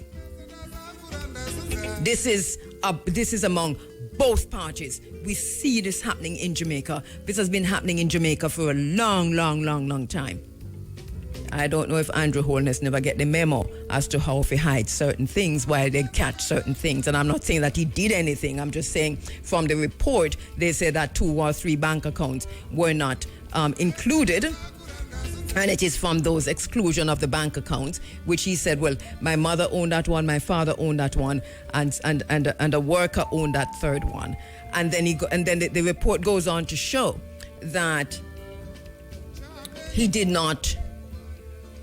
he knowingly? He said he did not intentionally omit them. The report said he knowingly omitted them. He's saying that they never belonged to him. The question is, also with the companies, the question is, why is it that the report never showed? If there was anything else happening in those accounts, why is it left so open to all kinds of speculation? And as we heard from Valrenita Robertson a while ago, this is crazy because you can damage people's reputation this way. And now you say you put it on to the FID, and we are not even sure if you have the power to send this to the FID. The PNP and people on that side are not saying the PNP as a party, but PNP people, lawyers and all, saying they have the power to do that. JLP people, lawyers and all, saying they don't have the power to do that. The people of Jamaica are left in the middle. This is foolishness. This is foolishness. This confusion that has come out of this report is madness, foolishness, and you're all taking the people for granted. And the Integrity Commission must get a rap on the knuckles. You have not made this clear enough. I mean, I know who you leave it for? You leave it for the 6,000 young people who left high school who did not gain one subject. You leave it for the how many thousand children who didn't pass neither maths nor English. You know the literacy situation in Jamaica. You leave it for all of these young people who can't understand, who come out illiterate. You have to do the thing within the context in which we are operating. So this is foolishness. We reject it. I mean, I'm a journalist with one whole heap of degrees. I did study for them, for every single one of them. And I still had to read this thing 2 times. I'm still wondering what is going on. I don't know if I done to be done so. Reading through no green lens or no orange lens. I'm reading through my Pan-African, African-centered lens. I'm the one who have stood in this space for many years, ever since the formation of the Ministry of Economic Growth and Job Creation. I saw that in itself as a conflict of interest. The neoliberal agenda was not going to work in Jamaica. And what Mr. Holness probably needs to look at now when he come back from the United Nations is to call in people together. And before Nigel left, and Nigel must know why I left too, right?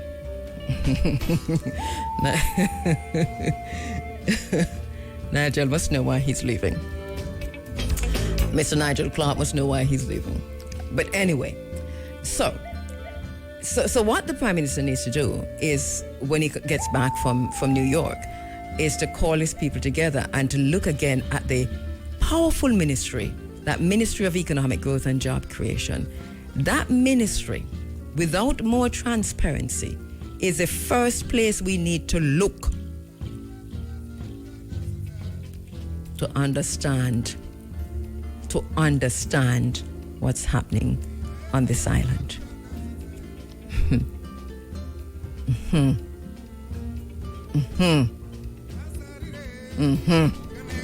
It is important. It's very important. How do I report to the Integrity Commission? that we need to do an entire audit. Or who do I need to talk to? We need an immediate, urgent audit of the entire ministry. Prime Minister also needs to look at the amount of ministries that he is the minister for, because he heads a lot of ministries, and below him he has ministers of state and junior ministers, but a lot of people are in his office. A lot of ministries fall under his office. That is also a massive facilitator of corruption.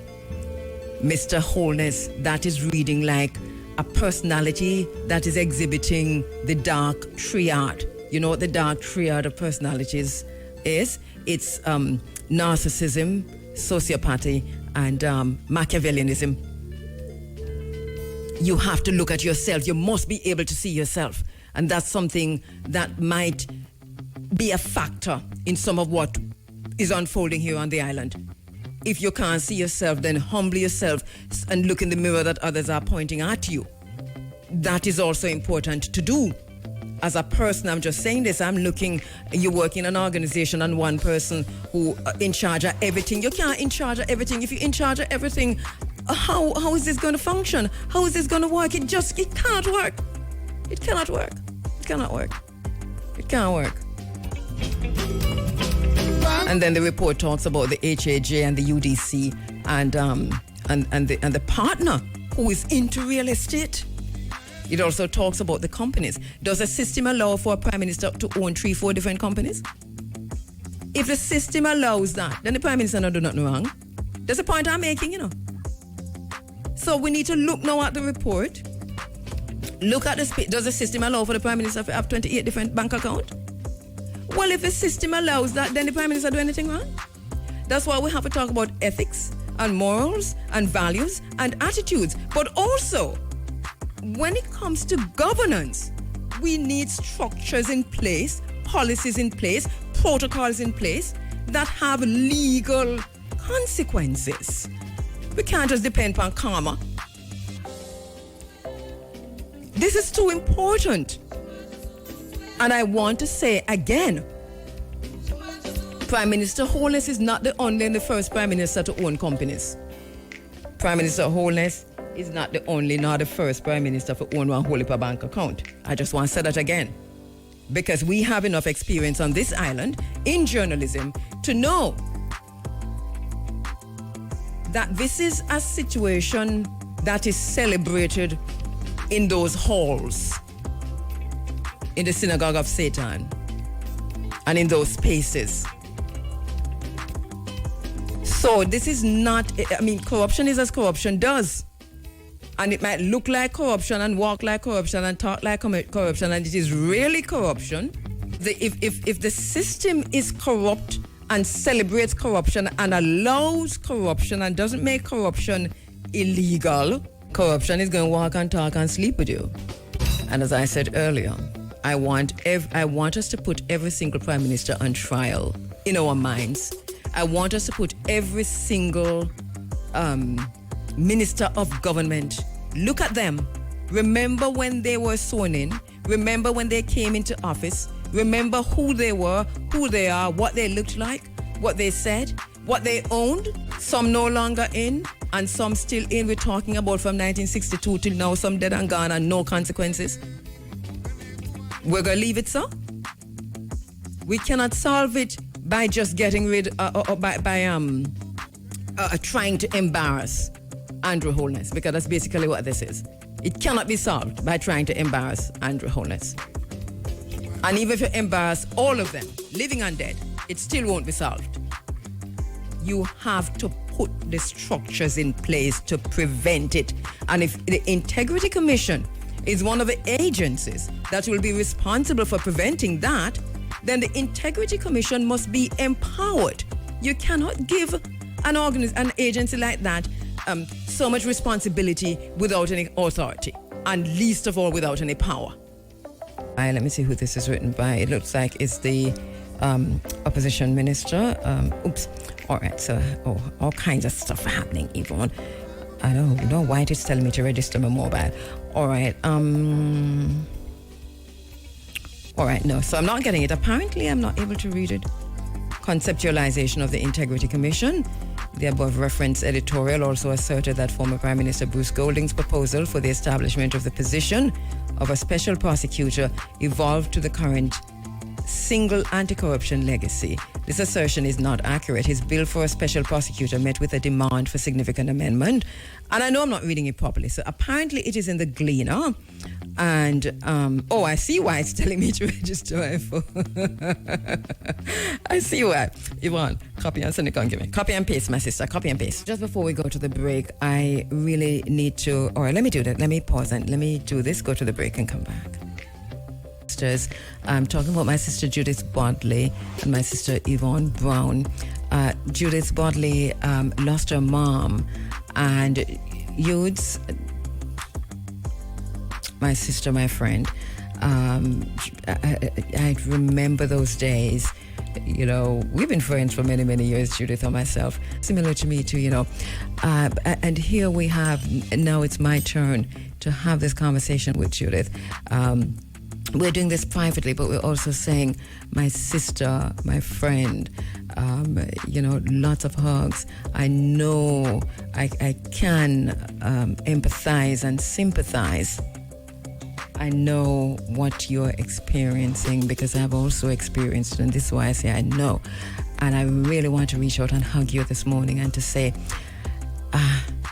hold tight, my sister, hold tight. We're here with you. As Muta say, you know, we catch you if you fall. Condolences from all of us. And even as you cry, because we know you're crying through the tears, even as you cry this morning, and I know that we're going through that process with you, but we know also that on the outside of it, on the other side of it, you will return to the memories, and even within it, and then we can have a longer conversation. But to Judith Bodley, my sister, my friend, who's lost her mother, who was so dear to her, so close to her, my heart and my deepest condolences to you and to the family, for myself, for my family, and from all of us here at IRFM, Judith Bodley. And to my sister Yvonne Brown. I've been having conversations with Yvonne about issues, you know, and we talk about just this period, this time, not knowing that just talking about this time, you know, her sister would transcend. And so she's also lost her sister, who just 2 years ago completed her PhD, and such a bubbly sister. When I looked at that picture and looked at Yvonne with her sister, I was like, wow, you can feel the energy of sisterhood coming through the camera. Yvonne, my sister, I know you're going through this time again, having just lost your brother recently, and I know how painful it must be for you. But at the same time, I'm saying to you, we have you, my sister. We also will catch you if you fall. Our deepest condolences to you and to the family, and to say enough hug, enough love to both of you, to Yvonne and to Judith Bodley at this time, who have lost their dear ones, their very, very dear ones. I'm feeling it with them because these are two sisters who are really, really, really close to me. And so I kind of literally experiencing the grief with them. Hold tight. Enough love. Love you both. Is Running African. I want to go to the phone lines where my sister friend is standing by. It's been a while, but here she is, Dr. Imani Tafari Amma. How are you doing, Imani? I'm very well, thank you. And how are you? You tell me. I mean, I understand what's going on. We're going to have a good conversation. It's been a while, and many moons and many traditions around the world. Here we are. Good to have you online, Imani. I said earlier that you're a womanist because you were the first one who, because I was on air just rejecting feminism, and you called me and you said, we have a word for it. I suppose you left off academia. We have a word for it in academia. Touché. and you began to explain it to me. So let's start right there, because we're going to come forward to the topic we want to discuss. But yeah, for those of us who reject feminism, what and put that in a minute or two. Say why we reject feminism and what is womanism.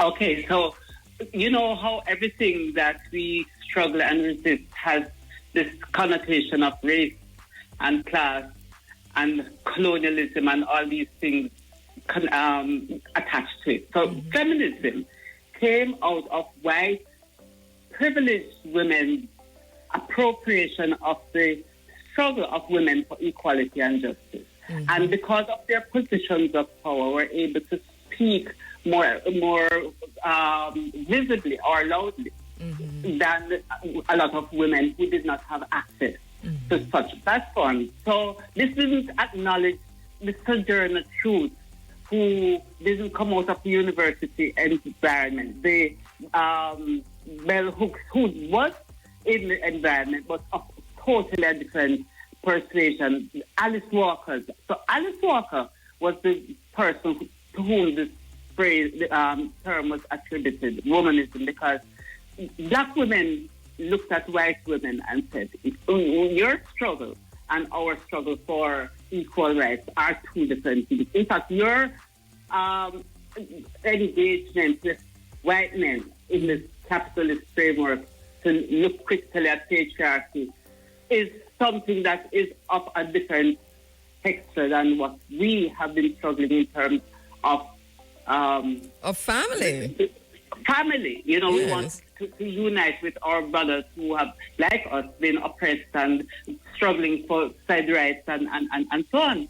And so womanism was defined, therefore, as a counter-narrative to feminism, because it said if white women want to experience liberation by going into the labor market, for example, black women will experience liberation when they come out of the labor market, because they've been working for way too long and this and that on many plantations and platforms and so on. And in terms of the ways in which black women experience sexual exploitation, racial exploitation, and that's how Kimberly Crenshaw becomes relevant in coining the term intersectionality, because she says, put it all together. We are tied up with all of these oppressions, and one term cannot express the many ways in which we have to juggle to find freedom. Yes, including misogyny from the very same, white men that white women were trying to be equal with. So it makes a lot of sense. And thank you for introducing me to that term. So welcome, womanist Imani Jafar Amma, to the space. Imani, I know you formerly you're no longer at the Institute for Gender and no. Well, no, I left there last February, and in September last year, I actually was Fulbright Scholar in Residence at UMass Boston. That was another tremendous experience. Representing, sometimes we are in these spaces representing, but as my fellow Fulbrighters, the Kenya from Jamaica, there were two of us in that aggregation from Jamaica. We say we are these silent ambassadors that do Jamaica proud, even if we do say to ourselves, while, not necessarily blowing the trumpet about it. No, but of course, it is true. I mean, that is a reality of it. I remember when you were in Germany, a few years ago. I mean, that with the work you did there. I mean, talking about putting Jamaica front and center in a different way in museums and so on. That was also another, commendable thing that you did while you were representing Jamaica silently overseas. So I don't know if you're paying attention closely, but I wanted to tease your mind on this, because we have the senior medical officer at the Victoria Jubilee Hospital, Dr. Garth MacDonald, and he's warning that unless urgent action is taken to address the pervasive problem of Jamaica's declining birth rate, the country could in the future face major economic, social, and other problems. So he says this is worrying because Jamaica continues to face a low birth rate problem, with the total number of live births in the country declining sharply over the last 20 years. So in 2021, there were 31,276 live births compared to 40,508 in 2010 and 56,134 in 2000. And so they're saying there's a sharp decline, and they're encouraging Jamaican women to have, or families to have more children. Have you been looking at the numbers, and what are you seeing? I looked also at the that conference that recently took place in the same context where that Dr. McDonald was making the comment, and another comment that I thought was really very significant was made by Reginald Budden, who mentioned the two is better than too many campaign of the 70s as having been too effective. And I think Rastafari would would say famous last words because, Rastafari at that time said it was a plan to kill out black people. Yes. Well, I didn't know that, but here you go. I didn't know Rastafari had said that. Yes, Rastafari said the two is better than too many campaign by the National Family Planning Board. Yes. Was a design. And that is why Rastas did not support birth control as a ideological and yes. position. Yes. And because it was a way of alerting the community to saying, look, there have been planned decline of our population. If you read Neville Hall's account of the Danish West Indies, he looked at the Virgin Islands experience of enslavement, and he associated infertility with the conditions of the plantation. He associated sickle cell anemia, hypertension, diabetes with the plantation, which is of course the reason why these diseases are mentioned in the reparative justice context. Yes. To say that's why we need health reparations because of these medical conditions that came out of slavery. Exactly. And can historically be traced and medicinally be traced right back, medically be traced right back to slavery, to diet and other living conditions. But so that you're saying that campaign, which I use from time to time as an example of a very effective advertising campaign, that two is better than too many, that there's a thinking now that it might have been too effective and it's proving Rastafari right, because here we are now with a situation of declining birth rate and a call for women and families to have more children. In fact, Mr. Budan said that there needs to be emphasis. This is the Observer's report, repairing the social values which have declined, and further call for a culture of family to be promoted so women can feel the security of having children with a partner who will not leave part way. Now, of course, all of that goes back to the plantation certification of men, treating men's bodies as sexual objects of capital, because it was part of reproducing the slave plantation. But coming back to even more recently, within the 2 decades that you mentioned, I noticed that in 2021, there was also an increase in maternal mortality. So while we are also having the decline in the birth rate, which we can drill down on further, there is an association between the pandemic and the amount of women who died, which you can't disconnect the maternal mortality from the decline in childbirth, and a lot of social factors are also being attributed in terms of the economy.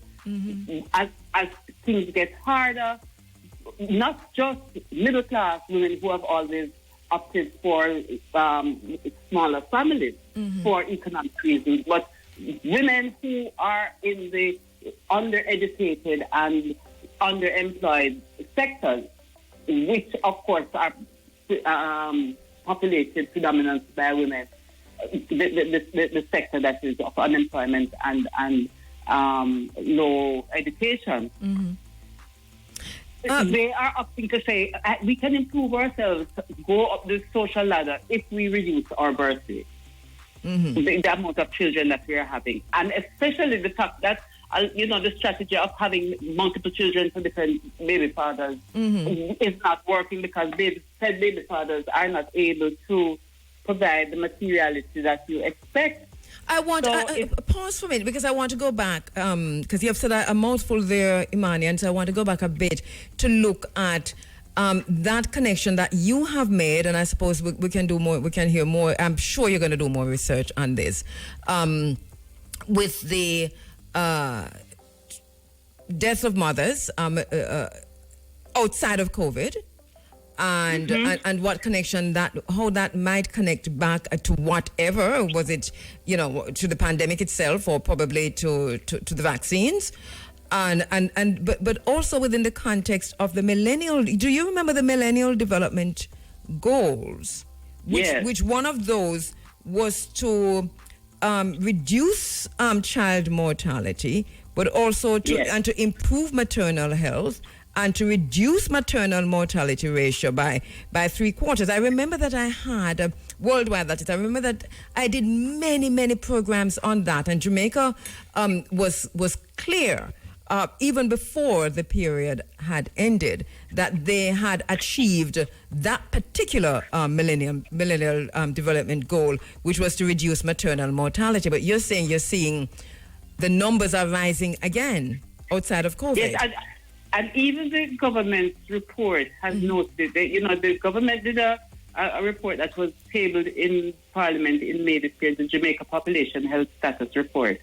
And it is showing that there is this very worrying decline in birth rates that defy the expectation of the millennium, the SDGs, and also in terms of the number of women who should be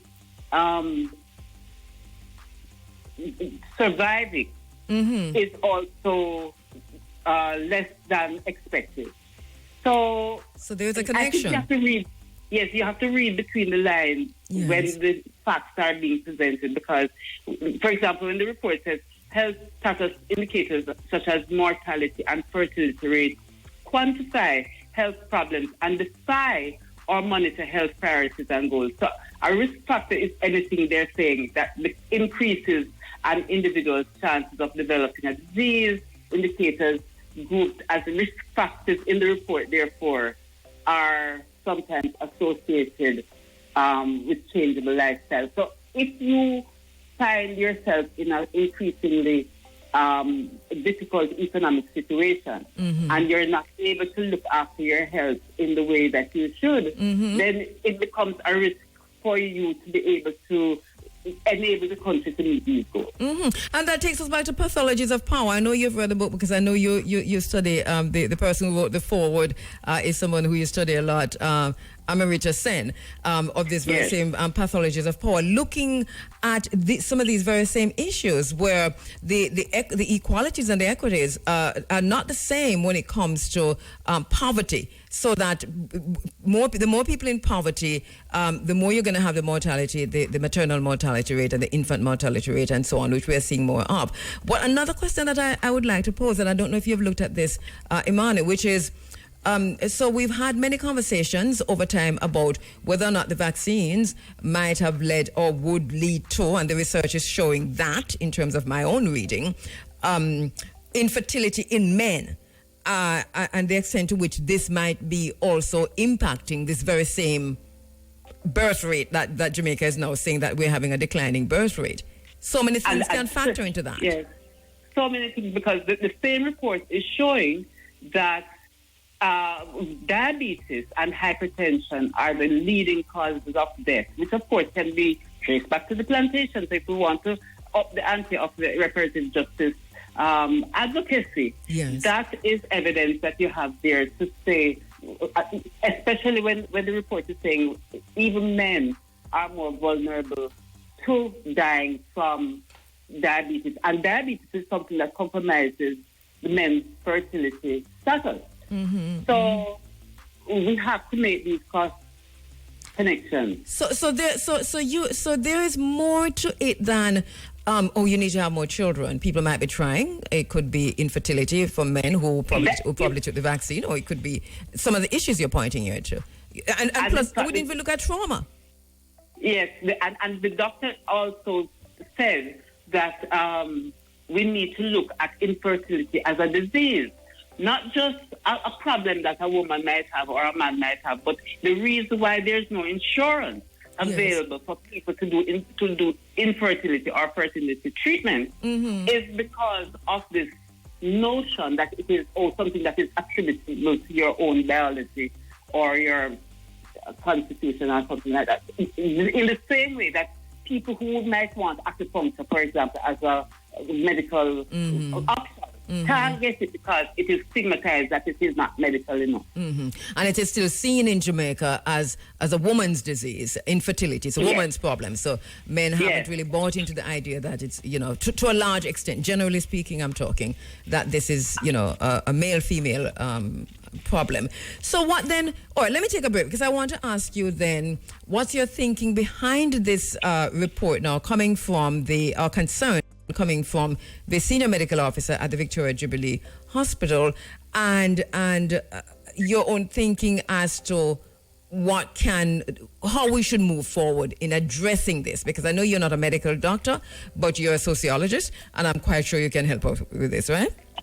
Okay, I'll be back. I'll be back. Office at the University of the West Indies and a Pan-Africanist and an author.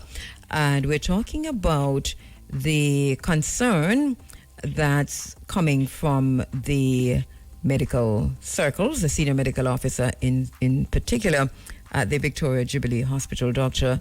Garth MacDonald, who has warned that unless urgent action is taken to address the pervasive problem of Jamaica's declining birth rate, the country could in the future face major economic, social and other problems. From your perspective, Imani, what would be your response to Dr. MacDonald and to the wider medical field on this concern? Because this is a dire warning, major economic, social and other problems. Well, the solutions of the world are usually placed on the back of some of the people in the world who can least afford to solve them. Because, for example, when the Industrial Revolution was to happen, that happened on the back of enslaved Africans. If you understand where I always will be coming from, where we need justice from. And therefore, we cannot look at the situation of declining birth rate in isolation. We have to look at the push factors for the decision to delay or prevent pregnancy, because it is not penny here, penny to raise a child. And we also cannot divorce the declining birth rate in the increasing death rates in terms of the viable young men who are killed with monotonous regularity every year at 1,500, 1,600. These normalized kinds of figures. Yes. And for the past 30, 40 years, that has added up to something like 70,000 people. That's a whole bunch of people. And also, when you look at women who decide, well, I will not have more than one child, just to prove that I'm not un-Christian, because, of course, Christianity is a big push factor to be fruitful and multiply. And when the cultural taboo about being a mule or, barren in that cultural sense, a lot of women feel the need to supersede that, even if they don't have the... Did I lose you? Imani, I think I lost you there. Can we get her back online? Imani Tafari Amma, looking at the issue of Jamaica's falling birth rate. She's making some very important points there. Let me take a break and see if we can get her back. So you got disconnected right in the middle of what you were saying. Where did you lose me? Just looking at the myriad. I wanted to start because we lost you just at the point where you were kind of explaining what the issues were relating to the problem that we have, and you can. And I don't remember the exact point, but yes. Yes, because we have to look in terms of what is causing a young person, because the statistics that we need to quote in that regard is that between 15 and 24 and 30 and 44, those are the age cohorts that show the decline in birth rates. And the assumption is that in the years in between, you might be looking better yourself with your education and this and that. So if we can critically look at the push factors that cause people to... Hello? Yes. Yes. Hearing you loud and clear. Okay, to not engage in the parenthood practice, it means that the government, the state, has to be accountable to provide social services like childcare. It is not something that should have to come out of the pocket of parents, because parents are producing labor for the economy. Therefore, they should have access, just like how education should be something that is a human right and not just a privilege. It shouldn't be what you pay for and what you get. There should be accounting for that support service. So that would incentivize the parenting practice.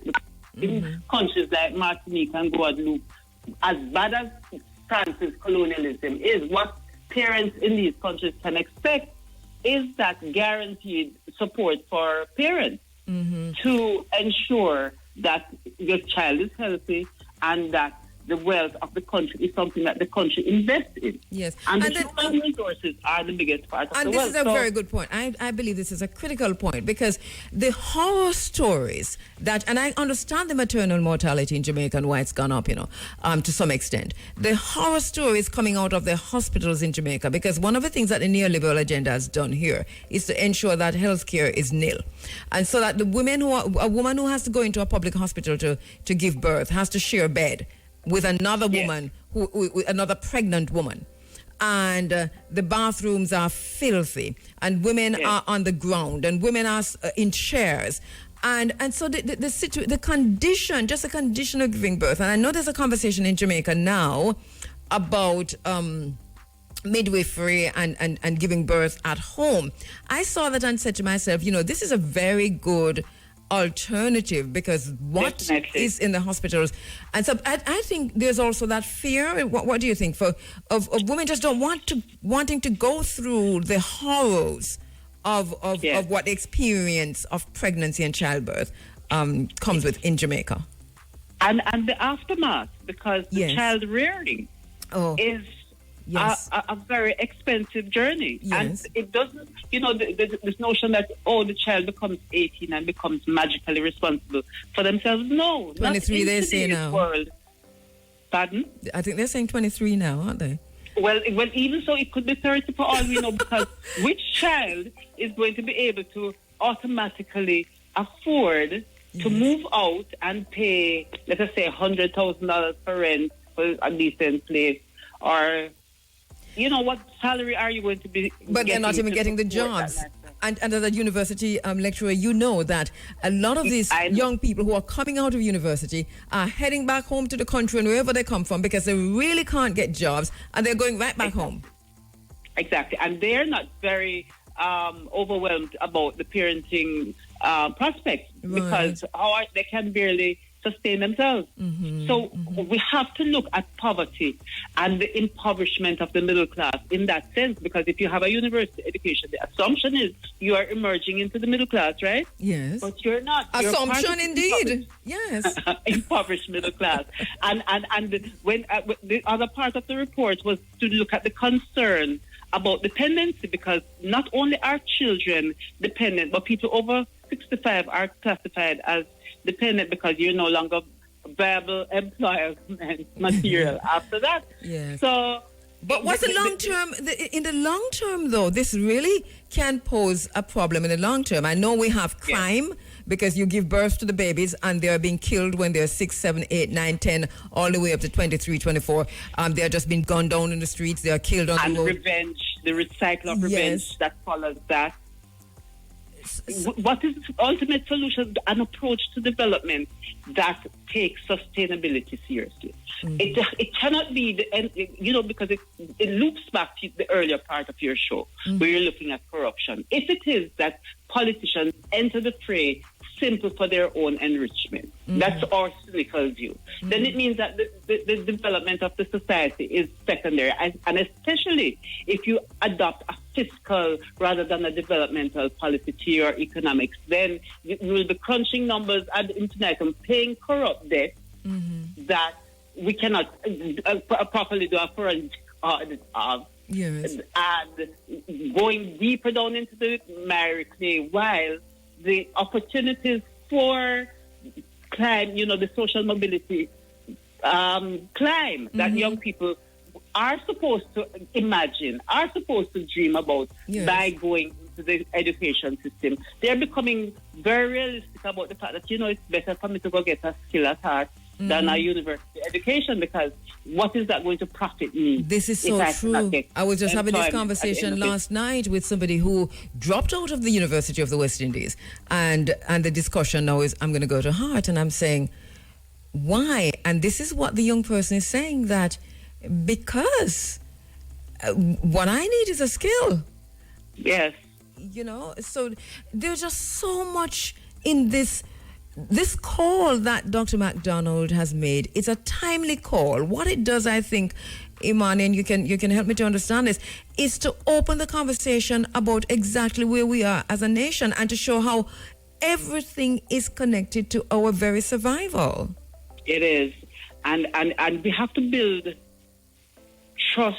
We have to build relationships of that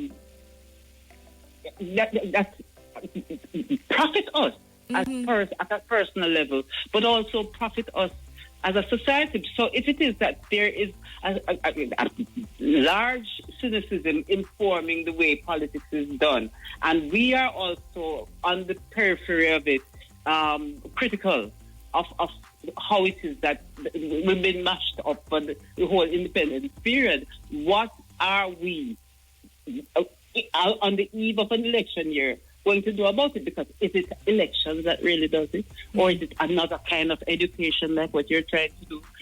Let us probably say all of the above, because what is the other route? Option, yes. Because if it is not the bipartisan we to hold them tight, what else is there? Because there must be something that those people who do not vote, who are the majority, are able to craft. The 67%. The 67%. So that, and I think we should not be passively waiting on the 67% to just morph into a phoenix. The phoenix has to be lit. It has to. When you have a light of fire. You have to blaze a fire to make that phoenix rise. You know what? I love how you were saying that in English and in academia, because basically, light a fire under them. But I heard you. You have to. The fire has to be lit. Yes, Bob Marley said it most eloquently, and I feel like bombing a church now that I know the preacher is like. Yes, so he must have seen something to make him come to that conclusion, and I think we can draw from that, because as the ones with the buttons, because the young people are the real architects of change here, but if they're not being lit either, then I'm afraid we will talk till the cows come home. And that's the thing, I was looking again, at this thinking. Last night I sat thinking about the 9/11 and how every year on September 11 in New York, they set up a podium and put up a carpet and make it the biggest stage, and have people read the names of those who were killed in 9/11 from morning until night. And I looked at it and I said, there's a reason for that. Because if we forget our history, if we forget what we have been through, if we forget what we have overcome, then we are obviously we're going to make the same mistake again. Not only that, our young ones, our children, will not understand the role that they need to play to protect that which we have fought for already, that which we have won. And that is part of the problem we have in Jamaica, in that our young people are void of history. There's hardly any connection, generally speaking now, back to all that we have accomplished and what is next to be done. So we running with the baton, Gen X's, we running with the baton in our hand. We really don't have nobody to give it to. And we this have is to a energize crisis. that history. We have to popularize the history, because otherwise they're not interested. I see how easily the disconnection has taken place, because if you don't make the digital connection, for example, as a Gen Z person, you cannot communicate with the other generations Alpha, down the line. Yeah, Gen Z and Alpha. And now they say Alpha is coming. So I think we have a responsibility, I agree with you, and not to wait for the feelings to come together organically, but we might have to light the fire and we might have to rise. So I do agree with you on that. I'm giving you a final word, Imani, on this.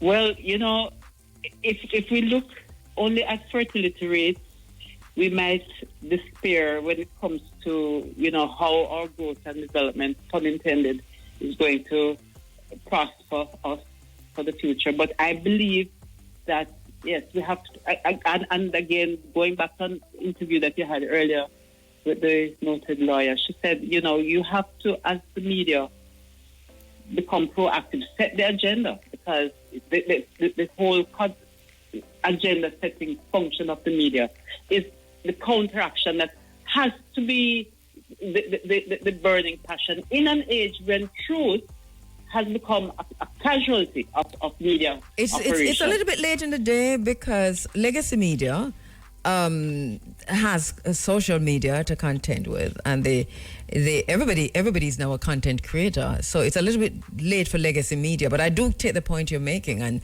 how we can get into the spaces, I think, is critical. But I see where legacy media is losing its grip on that kind of a leadership. It's understood. Understood.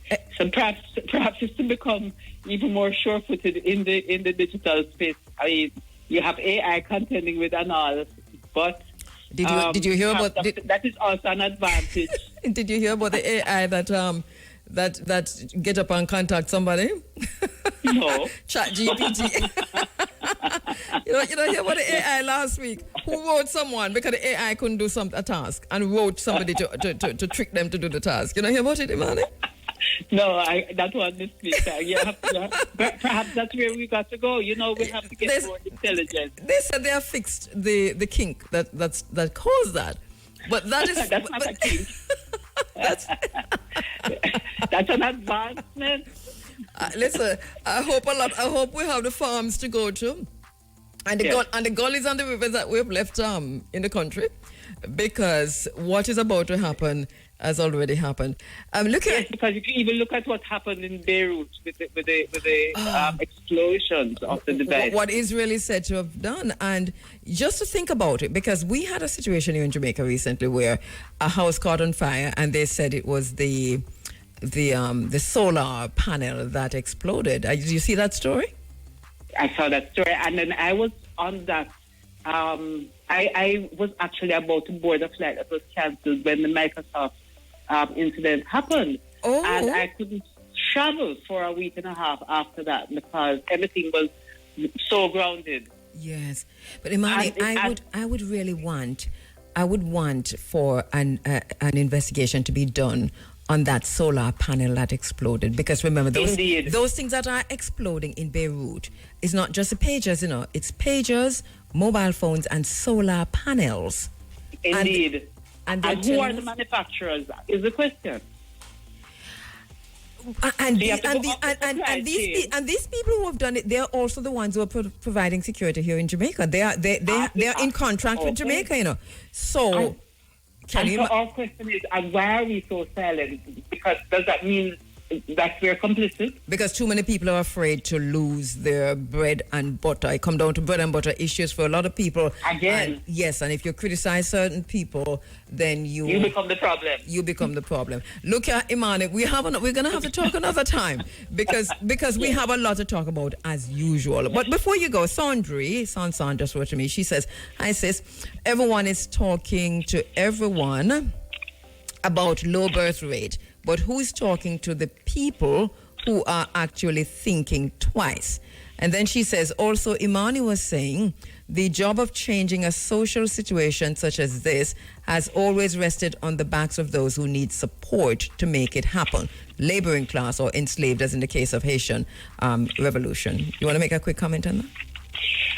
Well, it means that we have to straighten our backs and recognize that even if they have been used as stepping stones, we have the agency to still decide what use we become to. For ourselves, as my sister would say, if you're not being used, you become useless. Mm-hmm. But we have to decide the extent to which we can use our collective capacity for change. And even having this conversation reminds me that, as educators, we have a responsibility. We can't just say, well, we are retired. Which we I know what you mean. We need to call Vereen. Me and you need to call Vereen. VS. There's life beyond a certain categorization. And I think we have leverage to go beyond our comfort zones, and that's where change happens. Yes.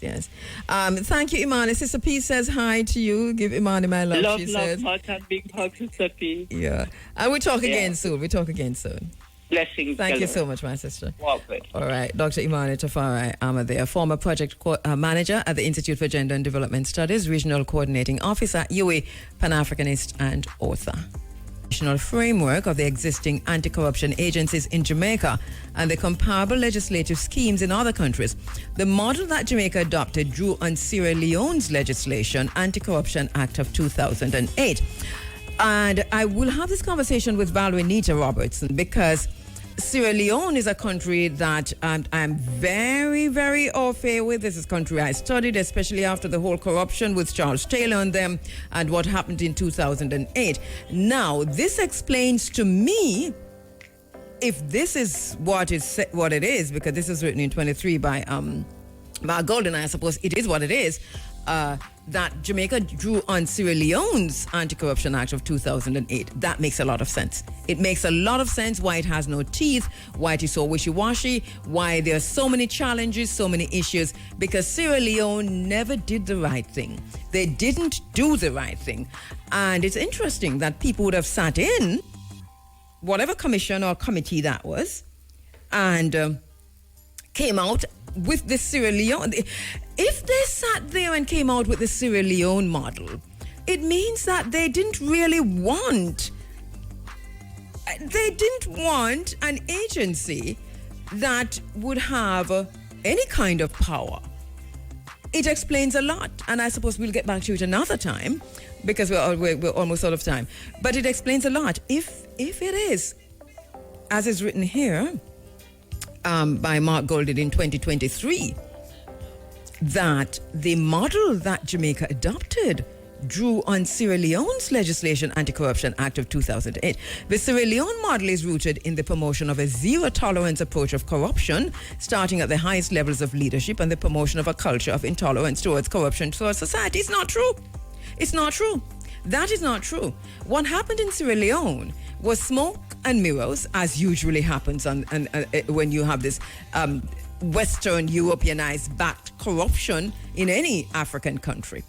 And so that Sierra Leone pretended to implement all of these anti-corruption legislations and so on. But they were toothless. And all of us as journalists who covered Sierra Leone in those times know very well that they were all toothless. There were lots of conversation, lots of interviews, lots of discussions around the Sierra Leone model and what Sierra Leone was doing.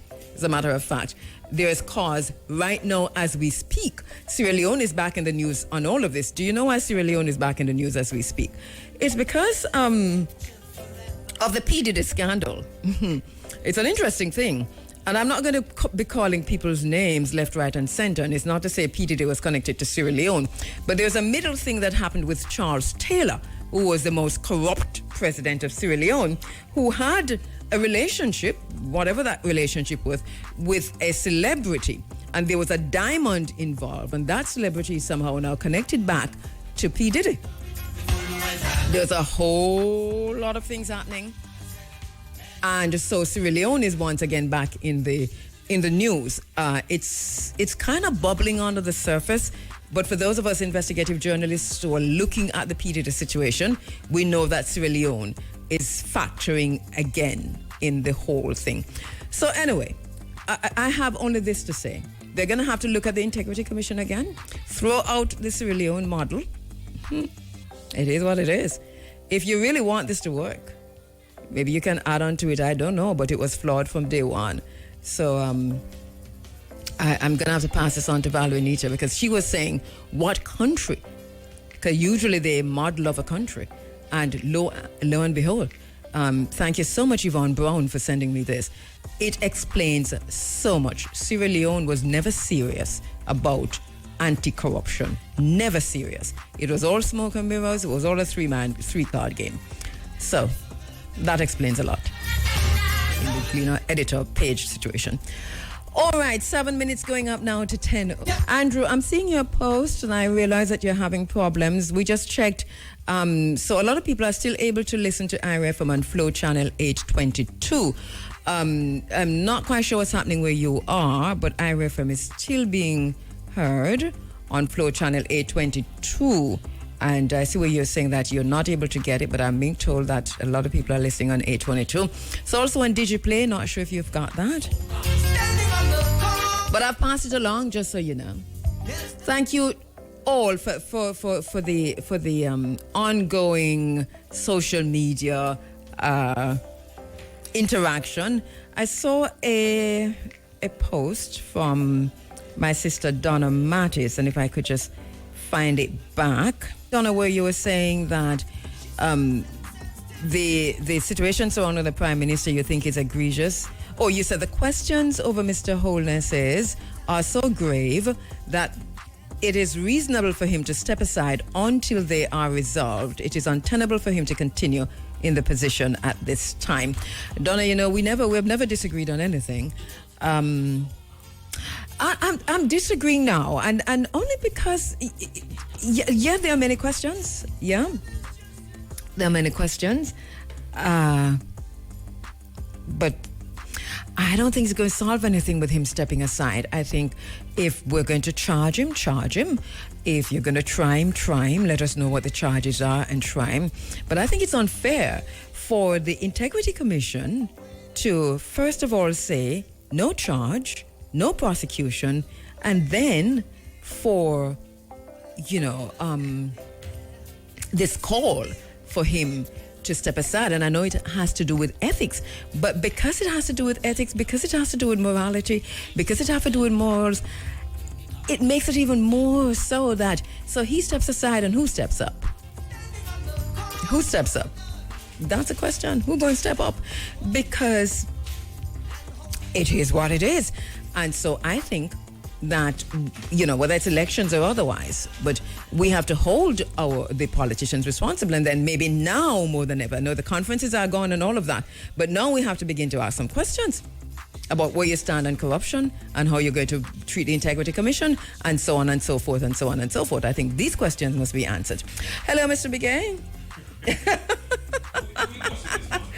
I'm not cussing anybody. You'll be surprised to know that I've not cussed anybody. Right, and this is a morning when we could cuss. Biggie, that's your seat and I never clean it up for you. I'm sorry. But there was a sign on this here that says do not sit on desk, on countertop. You remember that sign? Sign that said don't sit on the top of it. Remember that sign? Okay. I had a colleague where we took great pride in sitting on top of it and holding the sign in our hands.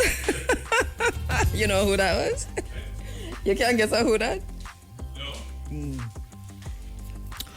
Yeah, Mr. Machete. Right. 3 minutes to 10 o'clock. Bigay, do you remember I said to you when Kiefer D was arrested and we had a little discussion afterwards, and I said to you, he was arrested for the murder of Tupac Shakur. You remember what I asked you? Yes. What did I ask you? Okay. What did I ask you? I think you mentioned about other people going on. Yes. Yeah, yes, and we had a little conversation about that. Mm-hmm. And I know a lot of people are stopping with the freak-off parties and the lawsuits by Cassie and others around him. That's P. Diddy we're talking about. But Biggie, I want to draw a straight line from Kiefer D to P. Diddy.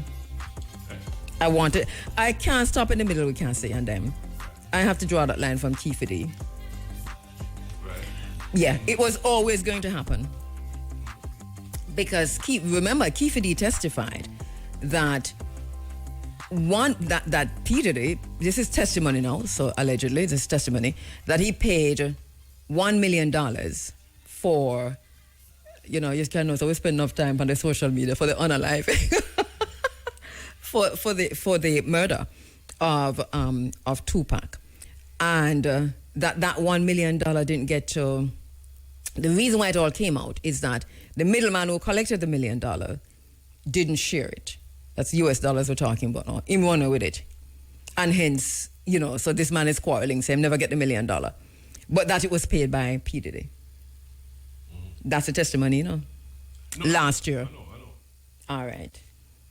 So should I turn on your microphone? I want to hear your thinking on this. No. Law enforcement, nationally and internationally, they have a pattern of bringing you in for a minor charge and then hitting you with a major. They bring you in for the minor. And then they finish the investigation on the bigger matter, and they hold you. So is this what is playing out here? That's what I'm thinking. This is what. The charge that P. Diddy is facing now, it's not so minor. It's a RICO charge, minor, but it could develop into something major, could it not? I mean, even more, even bigger than it is. Yeah, because he's facing some serious charges of racketeering, human trafficking. These are some serious charges, I mean, forget all of the sex talk and all of the freak-off parties, because that is the least of it, right? Is a human trafficking and the racketeering and the carrying people across the border. His head of security is this man called Mohammed, and he's a young man, and he was also the head of security for Michael Jackson. He was the second one on the scene when Michael Jackson died. Oh, I haven't followed it that closely, but you are deep, aren't you? I am very deep into this. You're deep into it. I'm very deep in this thing. Because, and he bought land. Remember, there was a big story on CBS News 2 or 3 years ago where he bought his son. You must know this story now. Where P. Diddy's head of security bought something like 400 acres of land for his 11-year-old son. But where he bought the land was on the border between Mexico and the United States, right on the border where you have the human trafficking. And there was a big story about it. There's nothing there apart from the cartels. You know how I love to put things together. Which is big. You know how we love to connect the dots. One question I need to ask you now, because I know you know this. I don't want you to call in a name. But do we have any Jamaican artist who is close to P. Diddy, who might have gone to P. Have you been to one of P. Diddy parties? What kind of question?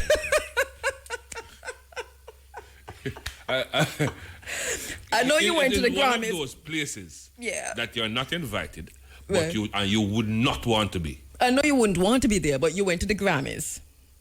Yes, it's not P. Diddy keep the Grammys. You never made it.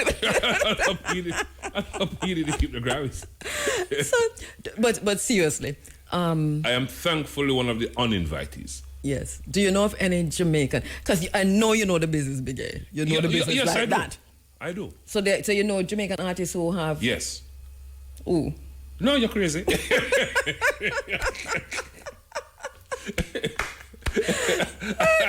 I couldn't do that. I'm a journalist. I certainly love my life. Come on. Then when I can't Google it. Eh? Sure you can. Well, go ahead.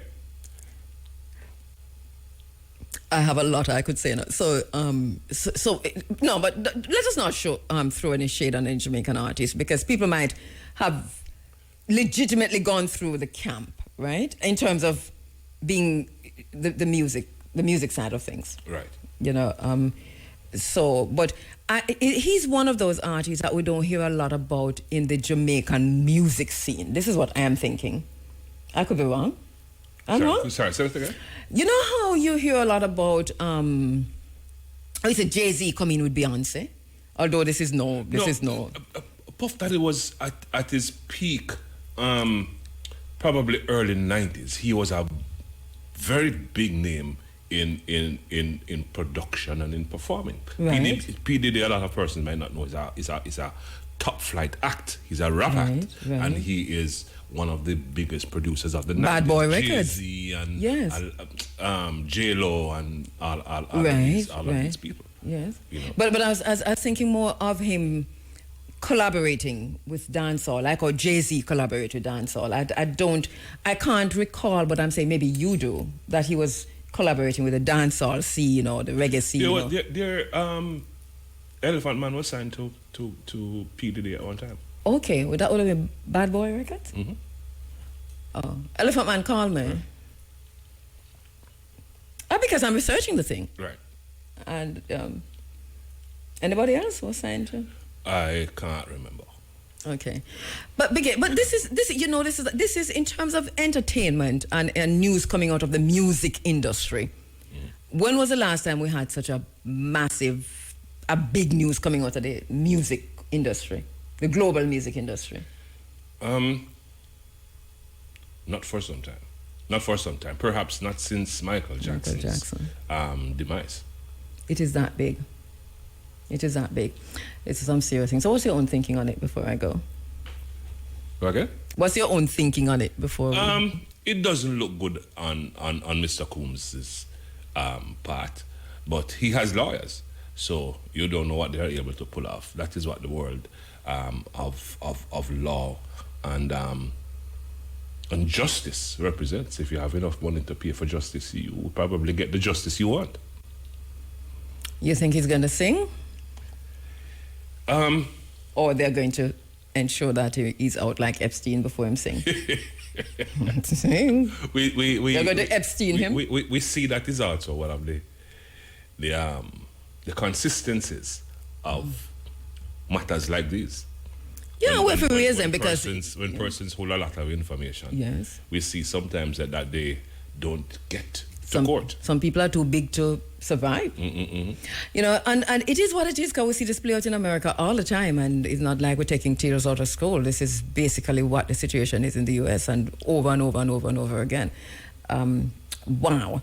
Well, let us see how this unfolds, because if this goes to trial, it is going to, the domino effect. I don't know if you notice that a lot of heads of music labels and A&R and whatever music industry organizations have resigned.